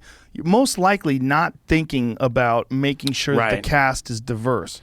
I think you got to hire an Asian screenwriter. Well, this conversation that I had with this guy was like in the early 2000s or the late 90s. It was quite a while ago. Yeah. But I remember being in a situation where part of me wanted to argue against it and part of me wanted to argue for it. So from his position, I was like, yeah, I get it. I see what you're saying. It's got to suck. But then I was like, but man, if you're a guy who's got a vision and your vision is like 4 white guys go camping and they get eaten by a werewolf and that's the whole movie, like what is it your job to cast an Asian guy? Is it your job to decide one of these guys is Asian? I think it's about stories, right? So you got to look at like where you would look at like obviously every movie is not 4 white guys get eaten by a guy. So you look at like what are interesting stories that may emanate from Asia. Like find stories about Asian people, find stories, and I think that can be done. People should do a better job of that. I think it's studio heads going, because there are markets, right? There's markets out there that are underserved. So there are people that want to see those movies that aren't getting them. And then when you have the Black Panther, when you had Black Panther, people were like, okay, we want to see this. It's a big movie. So I think it's just the job is finding those markets out there that make, because nobody does anything unless it makes them money. Right. So I think what they're afraid of is doing things that fail. Doing things that don't make the money. So I think once it's shown that these things are profitable and they do make money and people do want to see them, you'll see more of it. I think now we've gone the other way where it's an overcorrection where we're putting identity above talent. Yeah. That becomes a huge problem. That is a problem.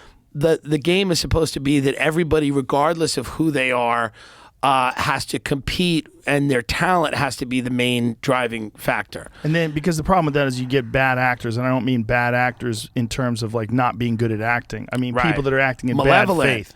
They decide to play off of this their identity versus talent, and they try to weasel their way in a position to get roles. And it lowers manipulate the quality of everything. And you want, and by the way, it's actually not the really funny comedians or the really good actors that are minorities that get chosen. It actually happens to be the people that are the most political. Yes. And the loudest and the most able to take advantage of the system. So you see actually a lot of really funny comedians get passed over in favor of people that are just very good at optics. And I think that's the problem. I think we all want more diverse movies, and we want things that are interesting. We want opportunity for everybody. I want opportunity for everybody. Does. I also get bored. I don't want to watch just 4 white guys in the woods get eaten by a werewolf. But I want to. It's a good movie, though. Yeah, I want to watch it once, but then I also want to see different types of movies. Absolutely. Remember that Mickey Rourke movie? Absolutely. Yeah. And that's one of the crazy things. You know, I had this wild conversation with Quentin Tarantino that's become a big deal about Bruce Lee. But one of the, because he was kind of critical of Bruce Lee and Once Upon a Time in Hollywood and painted him in a way that a lot of people, and he defended it. But the point is, like, when Bruce Lee came along, he was the coolest person on earth. And you have to understand what it was like to be me in the 1970s when the Bruce Lee movies came out and I was a little kid.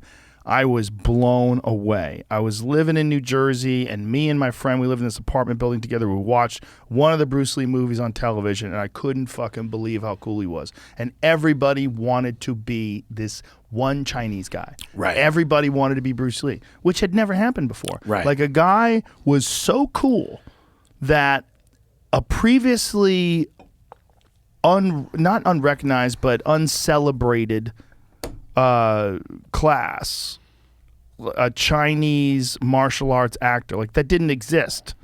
Now was the most important, one of the biggest, most popular actors in the country, which is nuts. Like, that's never happened before. Right. Where one guy breaks through in a genre and literally transcends all of Hollywood and Right. became Bruce fucking Lee. Right. Where when you thought about martial arts, you thought of Bruce Lee, and he was literally one of the biggest stars on earth. Right. Which is nuts. No, and that's the whole importance of having people like that. Yeah.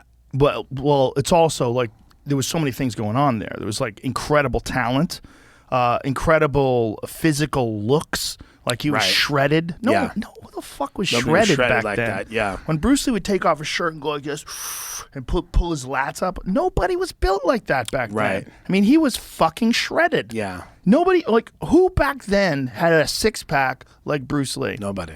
Nobody. And by the way, no steroids back then either. Or if there was, I mean, I think actors were on them.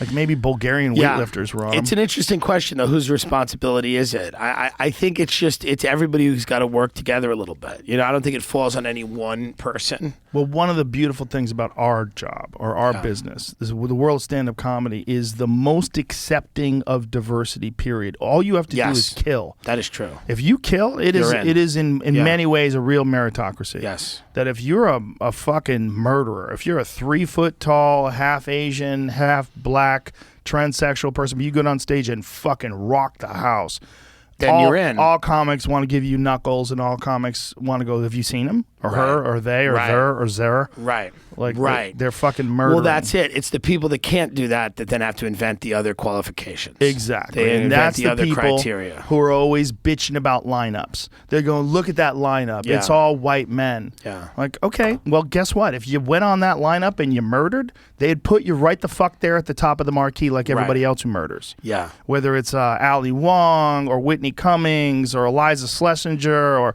whoever the Miss fuck Pat, it is. Miss whoever. Pat. Whoever the fuck it is that murders. Right. When you murder, you're treated with utmost respect. It's just the business is hard. Well, that's also a lot of people don't like meritocracy. So I think that's a huge problem. There's Right. a lot of people that aren't a fan of the word. They don't believe there's any type of meritocracy that exists ever. Maybe not a pure one. Well, nothing's pure, right? I Right. mean, walk around a locker room. Some guys have 2-inch dicks, some guys have 9-inch dicks. It just is what it is, right? Right. It's not a meritocracy. So everybody has advantages, inherent advantages.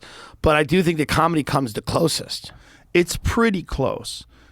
Although I will say that I think it's way more difficult to be a comic and be a woman because there's certain subjects that people like maybe prejudiced people don't want to hear you talk about, like Sure. guys. Like guys don't want to hear a woman telling people what to do.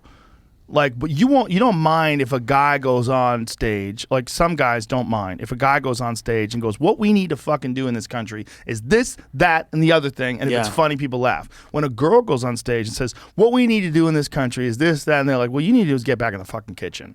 You know, Right. there's guys who have that kind of attitude.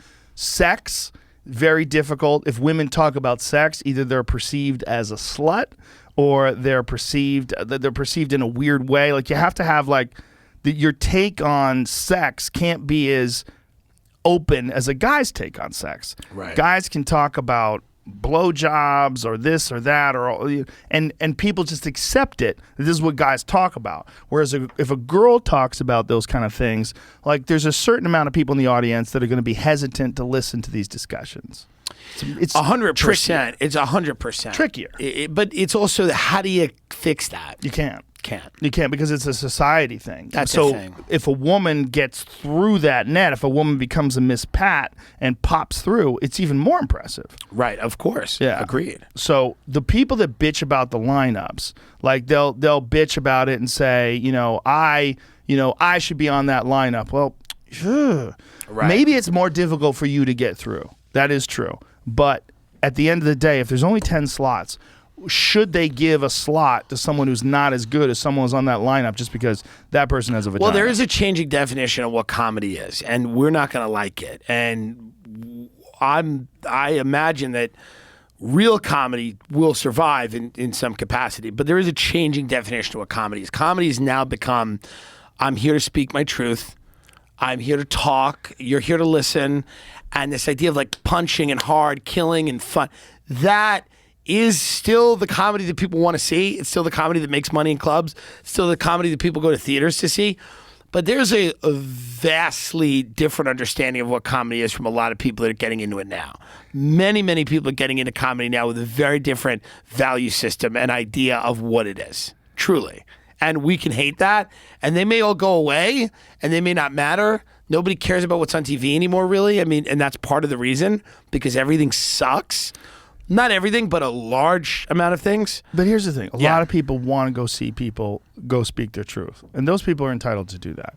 No, they're not. They don't. Because here's the reality. If that was the case, they wouldn't bitch about lineups. Yeah, but okay. What about Hannah Gadsby? Not a lot of people want to go see her. That's not true. Yeah, That's it not is true. She sells out theaters. She used to, and then people went to No? that second thing where she's like, Picasso was the right bit. Like the second one that she did, people started to go, okay. You can do the magic trick once. The second time you do it, people start going, okay. No, she'll work the festival circuit forever, but the reality is, I get she was big, she had that moment, but how many times can you just get up and go, men sucks, I was, somebody, hit me with a dick on a bus. Well, you know when... God bless her, but after a while, it starts to get stale. You know when I think she lost a lot of people? She did this Women in Hollywood thing. Yes. And she was talking about the good men. The good Yes. men. And she was shitting Drawn on on the guys good men. who are good guys. The Right. Jimmies of the world. Yeah. And everybody's like, wait. Now you're attacking guys who don't attack people? Yeah. Like, what are you saying? Like, Well, because you're all no good men, Joe. That's the point. There's no good men because good men defend bad men, and I don't really know where I am. my and- friends from Australia Yeah. who had seen her do comedy before Yeah. were saying that she was essentially kind of like a mid-level comic Yeah. in terms of like the jokes.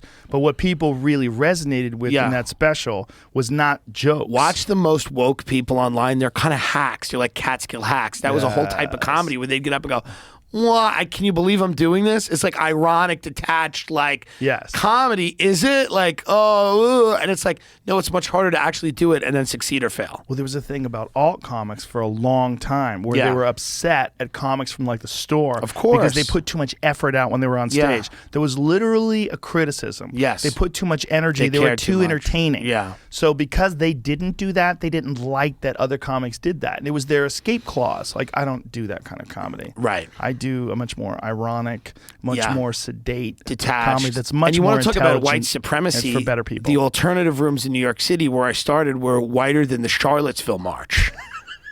And they were all rich white suburban kids who had gone to theater arts summer camps, and they were like, and then they would be like, they would do these, some of them were funny and some of them got famous and whatever, but the vast majority of them became writers on shows that they hated or whatever, and a lot of them just went really mainstream. And I mean, some of them now write for like network sitcoms and stuff, and they were the guys in Brooklyn who were like, in 2011 they had the beard and the thing, and now they're writing for CBS sitcom. I mean, it's what happens. But the criticism of people that are giving out effort, like the idea that comedy has to be one style of comedy, Right. or other, like I never had a problem with people who talk slowly No. or people who are because there's a lot of really funny. Look, Stephen Wright is one of the best Right. examples ever. He's got one of the most bland deliveries of all time, very slow burn, and one of the best comics of all time. I don't care at all about what people do and who they are. I think the criticism usually it comes from, it's never like, I'm never going into Brooklyn and going, why am I not on that lineup?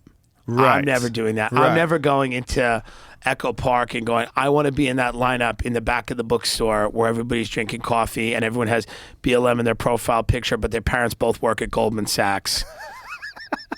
I'm not saying I want to be on that lineup. Those are the people that are pointing at the store and the improv and the cellar and this and that and going, this is unfair, this doesn't work. Oh, also, those people that are on that lineup, they were getting robbed. A lot of those people were doing shows like for the UCB where they were getting no money. They get no money because Which is insane. They're paid in accolades and handshakes and back pats and exposure. Meanwhile, they're selling tickets. Yeah, they're paid in exposure. But they're selling tickets. I They're know. they're paying people that work there, but the only people that don't get paid are the comics themselves. Well, you know, it's what happened, man. The hipster thing, like that era of comedy died hard. And it died hard because they didn't talk about anything real. They talked about everything was a literary reference, usually an arcane literary reference. And like, it was very uncomfortable to bring up anything real. And then I think people, in that, during the Obama administration, that was fun. It was like, great. Everyone can, you know, ride unicycles and dress like train conductors from the, you know, 1920s. And then like what happened was, as soon as Trump happened, it was a hard stop. And that era of comedy died because they were like, uh-oh, we're white, we're the enemy. And it's all these rich kids that went to NYU, and all of a sudden, like, they had to talk about real stuff. They completely didn't know how to do it. They were completely ill-prepared to do it because everything had been like bullshit forever. And then it just became all about politics. And it's just like, now you go to those shows and people just sit there and somebody goes up and makes a point they agree with and they clap. I mean, it's become completely, you know, political. It's just kind of weird. But whatever. I mean, it's like, listen, I would never say don't have it happen. Right. I would never be like, it's wrong. I don't think it's funny. But hey, whoever enjoys that, which my argument is that no one really does, they feel like they have to. You don't think that people enjoyed Hannah Gadsby? I think they enjoyed the idea of it. There was an idea that came along with it. It wasn't just Hannah Gadsby. It was an idea that came along with it that people really subscribed to. And if you enjoyed it, God bless you, and that's great. But I think it was a moment as well where it's like, finally someone can tell the truth. I mean, the entire the entire special had a very big political overtone, which is like, I'm here to tell people, you know, my truth. And she made a lot of statements about comedy, and she goes, this is what comedy has been for straight white men who rape, and now I am here. That was the argument. That was the idea. Comedy was for straight white rapists, and now I'm here to say that the game has changed. And sir, people like that idea. Well, I think she thought the game had changed for a while. Like, I think the initial success. And we was also like, know that there's people in comedy that are very bad and abusive, but it doesn't mean that like this everyone entire is. no, Right. it's insane. ridiculous. But in the beginning, I think, like, when things caught on, I think it was this thing that happens to people when they become very successful very quickly, is that all of a sudden they assume some sort of a role of being an arbiter of what's good and what's bad. Right. You know? Right. You know that thing that Yeah. happens where they just decide what, in terms of like the art form, like, this is what's going to happen now. And, Right. And there was a statement that she had made about Louis C.K. about something about how she was going to come, you know, like, if he came back, then her work was not done. Yes. Like, you remember that? Yeah, well, that's why people like me, I didn't care about the special, but I was just like, this seems a little much. I would say, I'd be like, this seems a little much. I don't want to control what anyone watches or sees. Exactly. I get deeply skeptical of people that want to control. When Yeah. you want a lot of control, when you want to really either censor people or shame them into not watching, I get very, very nervous about that. I'm very skeptical of all those people. They're scary to me. Well, the way you and I became friends was you had a post about Louis C.K. and I reached out to you because I think you were dead right. You were saying that, like, there's some legitimate criticisms of what he did. Sure. But there was also some people that were jumping on board because they were marginally talented at best, and they were seeing this as an opportunity to use what's happening This to him is how to they gain. can compete. We all want to structure the world in a way that we can compete. And I think they look at people on stage killing and go, I can't do that. And then when the Louis story happened, they said, well, yes, fuck him. He was never funny. And the benefit of that is if Louis was never funny, well, then if you knock him off, then the standard is different, right? Because we all were in agreement that he's one of the greats. So if you get rid of all of those people and say, well, they're just there because they're white men, then the standard of the art can actually be just debased so that anybody can get involved. I mean, that's just what it is. And I think that's what I saw happening, where a lot of people that were going, hey, and they like comfort and they hate risk.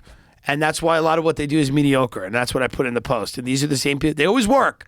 All these people that are angry always work. They're always in a writer's room. They're always somewhere. Very few of them have nothing. But they don't get the recognition they think they deserve. Because they don't take the risks. They never become great. They never try to get great. They don't have it in them. They like sidelines. They like the bench. And they like to sit there, and they hate the people that are out playing.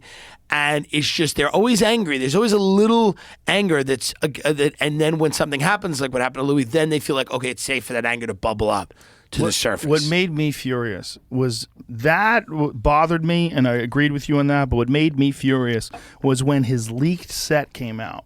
Yeah, and comics that were mediocre comics were talking about how horrible the set was and how terrible a person he was for joking about those things. Right. And I was like, where were you during all of his specials? one of my favorite because things that's what he was did. a tweet during the Curb Your Enthusiasm. It was the same thing where they said, the latest season of Curb, they go, it just doesn't feel like a white guy complaining about all these little meaningless things. It just doesn't hit the same way. And I'm like, so it was funny during the Iraq War? Was it funny during Abu Ghraib? Was it funny during Guantanamo? It's really just these people feel like it's safe now To say that and to pile on, which is why they're not successful, because if they said things that were unsafe, their whole the way that their brain works, if they weren't constantly looking for safe harbor, they might actually do something good. They might take a chance. Yeah, the attacks on Louis, particularly after he had gone from 10 months of not doing stand-up to doing one set, right? So he literally, this is his first set back. Someone records his first set back.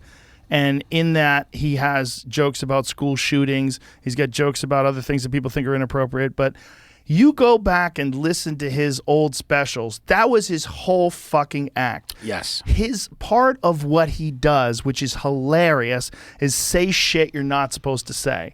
And he doesn't necessarily even mean what he's saying. He's saying it because it's a crazy thing to say and because there's a craft to it. Right. And he's saying these crazy things in a very fun way.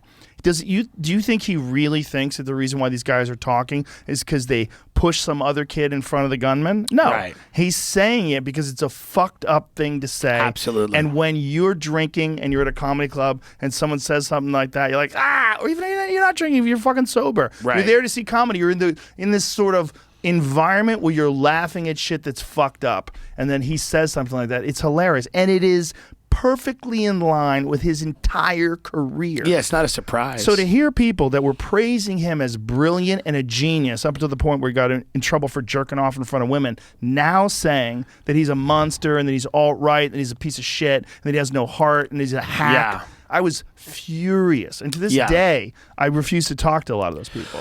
Well, yeah, but those people are on a team, right? And they look at each other and they go, is it time? And it's like, again, it's team mediocre. It's a strategy. It's a way to get in. And all these people that are supposedly revolutionaries they rely on the most antiquated form of the entertainment business, which is working for multinational conglomerate. I mean, they work for large corporations. They're told what to say. Everything's vetted against sales, standards and practices, advertising.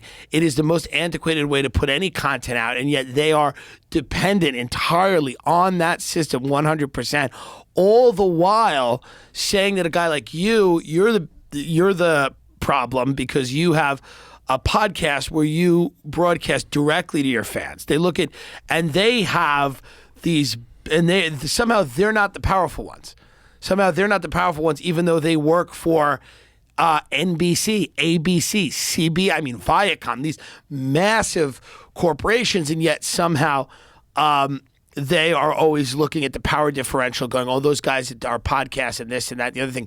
We're not oppressing anybody. I don't care what anyone does. Not only are we not oppressing anybody, it's one of the best industries you could ever possibly describe. Yeah. If you wanted to have a discussion of an industry where the people involved in it wholeheartedly support the other people involved in it with no financial benefit whatsoever. Right. Other than abstract. But Yeah. you think about the way comics or even people that just have like Lex have each other on each other's podcasts, discuss each other, talk about great stuff they saw. Yeah. I can't talk about people's good stuff enough. Right. I love when people do good work. I love when people are great comics. I love when people do great discussions on podcasts. I love great authors. I love things that are interesting to me. Yeah. And I can't wait to talk about them. I love talking about them. I don't want to talk about them specifically because it's going to benefit me. I want to benefit them. Well, you were early on, like you saw potential early on in this. You saw potential in UFC. You see it in Austin. Like, you are good early. Most people don't get it until it's too late. Well, I have brain damage, and because of that, I'm a risk taker. I'm one of Well, those perhaps. guys that's willing to like jump. I'm like, I think I can make it. Yeah, let's jump. And I think a lot of people are so adverse to taking those types of risks that they end up hating those who do. Well, I think I have just enough brain damage. I have like a Yeah. mild amount, so it just good makes I get thrilled by chances Yeah. and risks. But that's not even. It's also there was no strategy involved in doing this podcast. It was simply done because it's something I enjoy doing. So as I did it, I just kept enjoying doing it. And one of the things that I liked about it was like, hey, go see this guy. He's fucking hilarious. Or, Right. go see her movie. It's brilliant. Go read this book. I love telling people about shit that I thought was cool. Yeah. And it's also content. It's a good thing to talk about. It's like, Yeah. you need things to talk about. Why not kill two birds with one stone? You help people that you think are good and talented, and then you entertain people at the same time. Yeah, I mean it's the it's the reason that you have the people that don't like you. It's because that's what it is. It's like you actually did it, and you don't rely on it. You don't need anybody. That's the difference. All the people that are angry they're resentful that they need to feel a certain way about things publicly. They don't like that. People, I think, in their soul make all these allowances, but they don't want to be owned. Down deep, they don't like being owned, Right. and you're not owned, and a lot of them are, and that's where a lot of the hostility comes from.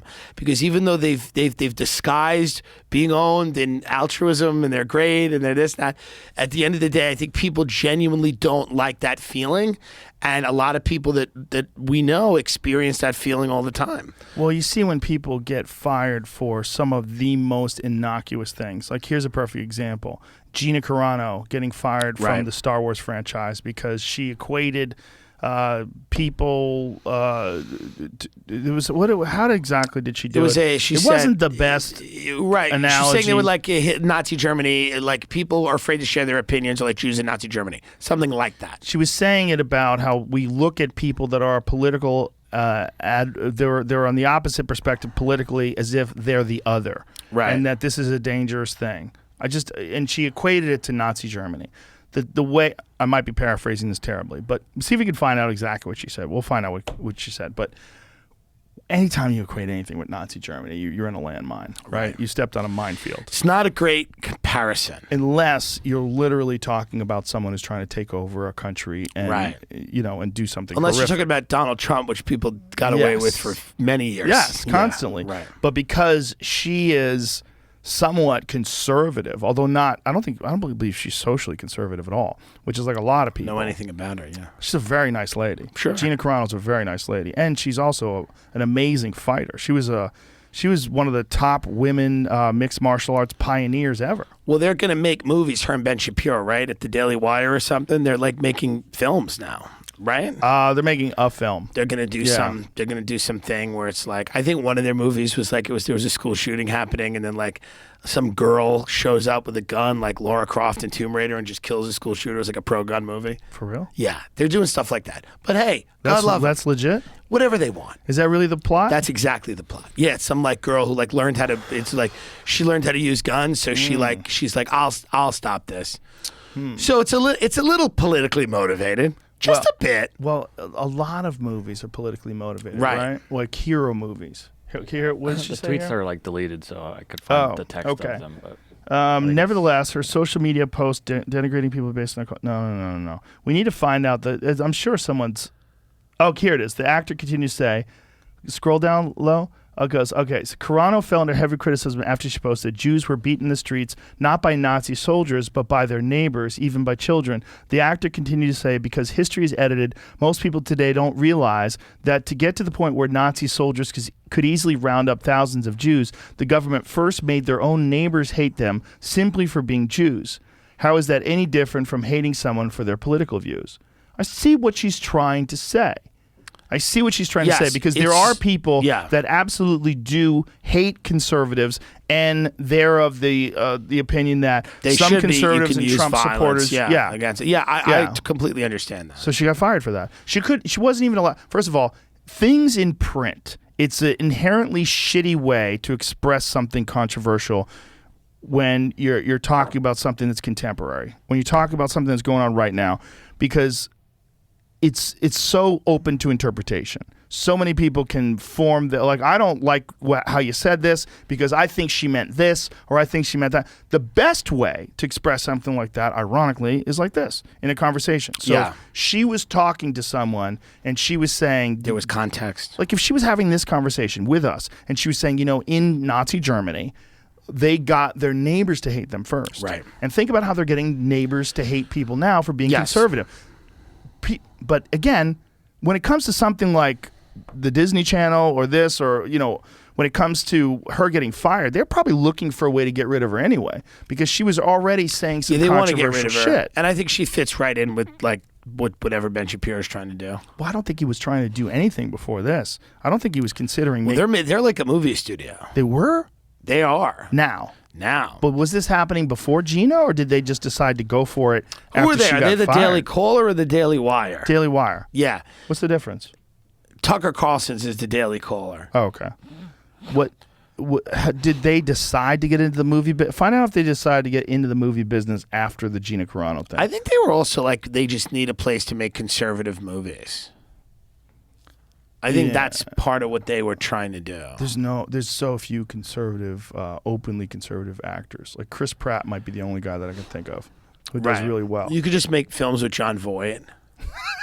Just every movie could be just John Voight. He's over the deep end. And Gina Carano. And James Woods. James Woods. James Woods, John Voight, Gina Carano. James Woods is a great example. Like that's a guy who is, in my opinion, I mean, you go Great back, actor. He's an all-time great. He's a phenomenal actor. Great actor. He's been in so many fucking great movies. Great actor. But now he's known more as a conservative social media commentator than anything. Well, he's online. Yeah. He loves it. Oh my God, he's on there all day long. He likes getting involved. Yeah. Yeah. Apparently, They've already made a movie. They already made a movie? Came out in January. Yeah, this is the one I'm telling you about. This is a Run, girl. Hide, Fight. She was trained by her dad to be and then she stops a school shooting by. Yeah. No, Okay, it's, so it's this- completely insane. But this is not a Gina Carano movie. This No, is it's a just Daily Wire movie. Is this supposed to be any good? Man, if you're gonna do a I'm movie gonna like say this, no. but if you're gonna do a movie like this, it would be fucking amazing if you did a movie like this and really nailed it, like really nailed. Yeah, it. this is not. I'm already saying that this was not nailed. What does it have there? Rotten Tomatoes 42%. Listen, go check out Adam 13. Sandler's movie. Yeah. Yeah, but But 6.5 listen to on this. IMDb. 17-year-old Zoe Hall uses her wit, survival skills, and compassion to fight for her life and those of her fellow classmates against a group of live streaming school shooters. I mean, can we stop? Does it have to be? Do we have to lather it on? Does we have to it's thick? Yeah. I get what you're trying to do. Just take it back a little. Disguise it a bit. Bury the narrative. We'll get it. It's just a little. We're laying it on thick now. It's a little too much. But I think they're trying to counter the liberal narrative. Yes, So but they're how doing do it in you a do weird that? way. First of all, so there's a woman who is a sharpshooter, Right. who then kills all these school shooters. It's like we're jumping through a lot of hoops. Maybe. Yeah. But You if it was know? really good, so if it was a Robert Rodriguez movie, This is the problem. The left-wing shit sucks, so does the right-wing shit. Because as soon as you start going, here's the point I want to make, right? then it's all going to be garbage. right. Instead of just making an Just awesome make movie. a great movie. They're like, Yeah. we want to show people that kids should be trained in weapons so they can go to school and fight the school shooter. And the left, when they're making certain God only knows things that they're doing, are going, we just want to show people that this is the right thing to do. So I think it's got to actually be. Now, the reason the left is better at it is they've been doing it for a lot longer. I think the Daily Wire only distributed this. I don't think they made it. Oh, okay. Just for 'cause that kind of matters a little bit. But Yeah. Yes. Well, Clint Eastwood is the best example. I was just thinking. He's the best example of a conservative filmmaker that's respected. I mean, Yeah. that guy made The Unforgiven, which is one of the greatest Clint movies Eastwood's I've ever a seen. massive talent. Yeah, massive. Massive talent. And very, very conservative. Deeply. Yeah. So he's probably the best example of a conservative filmmaker that's he's excelled in Hollywood. What's the last thing he made? I know he made Gran Torino, but what's the last? Has he done anything since? Yeah, he did something real recently, like last 2 years. Gran Torino, I want to say, was like 5 or 6 years ago, right? Didn't he do something? Yeah, no, he did. I can't. I can't remember it, so I'm looking. But I mean, that guy. I mean, he was a massive. Yeah, he did the 15, 17 of Paris, The Mule, and that Richard Jewell movie. I think was the most. That's recent right, thing the Richard Jewell movie. But he was a massive star before politics mattered. You know? Oh, yeah. Like, we didn't know. I mean, Sean Connery is arguably very conservative. He was a giant movie star. There was a lot of I mean, there's that famous Barbara Walters interview who was talking about smacking women. Right. Sometimes you need to smack. Yeah.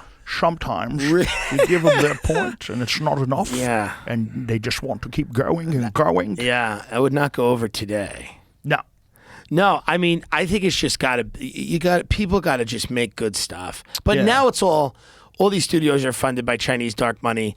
All of these things they're just making these Marvel things. There's nothing good's coming. I mean, truly nothing good is coming. That John Cena apology was one of the darkest moments in movie making. Yeah. Because you realize that this guy's not apologizing for something that was really horrible that he did. No. He didn't get drunk and run into a family with his car. China's the biggest market for these He apologized pictures. for recognizing Taiwan as a nation. Right.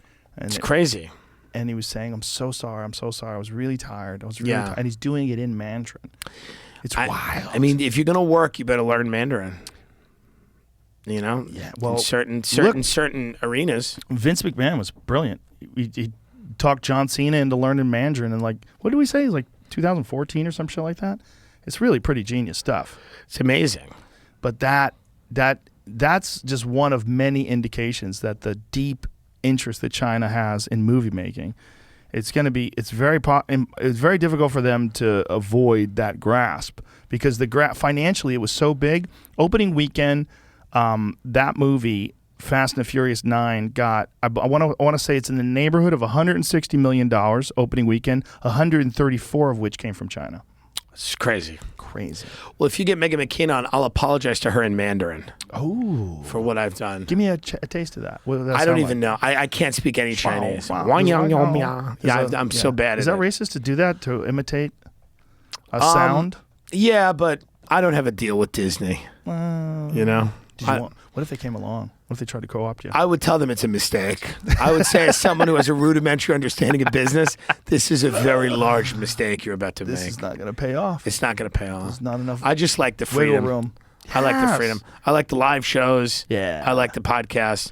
I'd like to do other things. If the world was different, I would love to make like a movie or something, because there's no funny movies being made right now. There's not a ton of them. Not a ton of them. But it's just that's a thing where like that's a brutal process and it's just, you know. I watched Superbad the other day, and I was great. like, good luck making that movie Good today. luck. Good luck. Good luck. It would be so fucking hard to make. It'd be tough. You would have to do it with your own money, and you have to take a big risk, and you Well, would take that's the people whole to thing. get angry at you. I think ultimately, if you have enough money, you create things and you distribute them. The thing is distribution.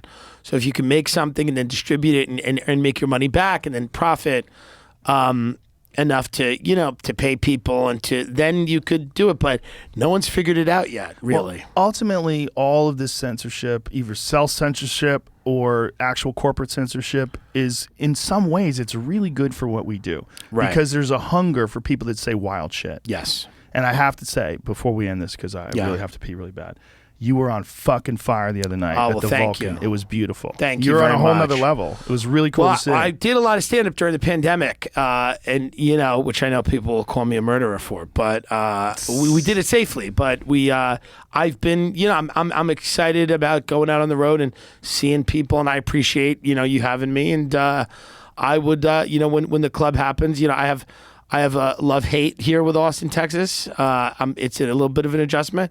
But I know you believe in it strongly. I love it here. I know you do. I'm going to make you love it here. Well, yeah. We'll see. I got to We'll get that bring you in whenever you want. I just You don't got to have get to that stay apartment here. in Beverly Hills. Yeah. Okay. Let's and do then it. and I'll have the house here. Okay. And then we're gonna get you to love LA again. I'm thinking about actually buying a place in Beverly Hills. I was Here's- thinking about doing something here's- where I could just jet over to but the store here's occasionally. the best way that this I might works buy out. Ron White's house. Here's the best way that this works out. Okay. You buy me a home in Beverly Hills. Oh. And then you come and stay whenever. Let's talk about this. That makes a lot of sense. I'm going to pee my pants, so we have to Yes. wrap this up. All right. Tim Dillon, you're the best. Tim I Dillon fucking love Comedy, you. if you care. Tim Dillon Show. Goodbye. Yes. Bye, everybody.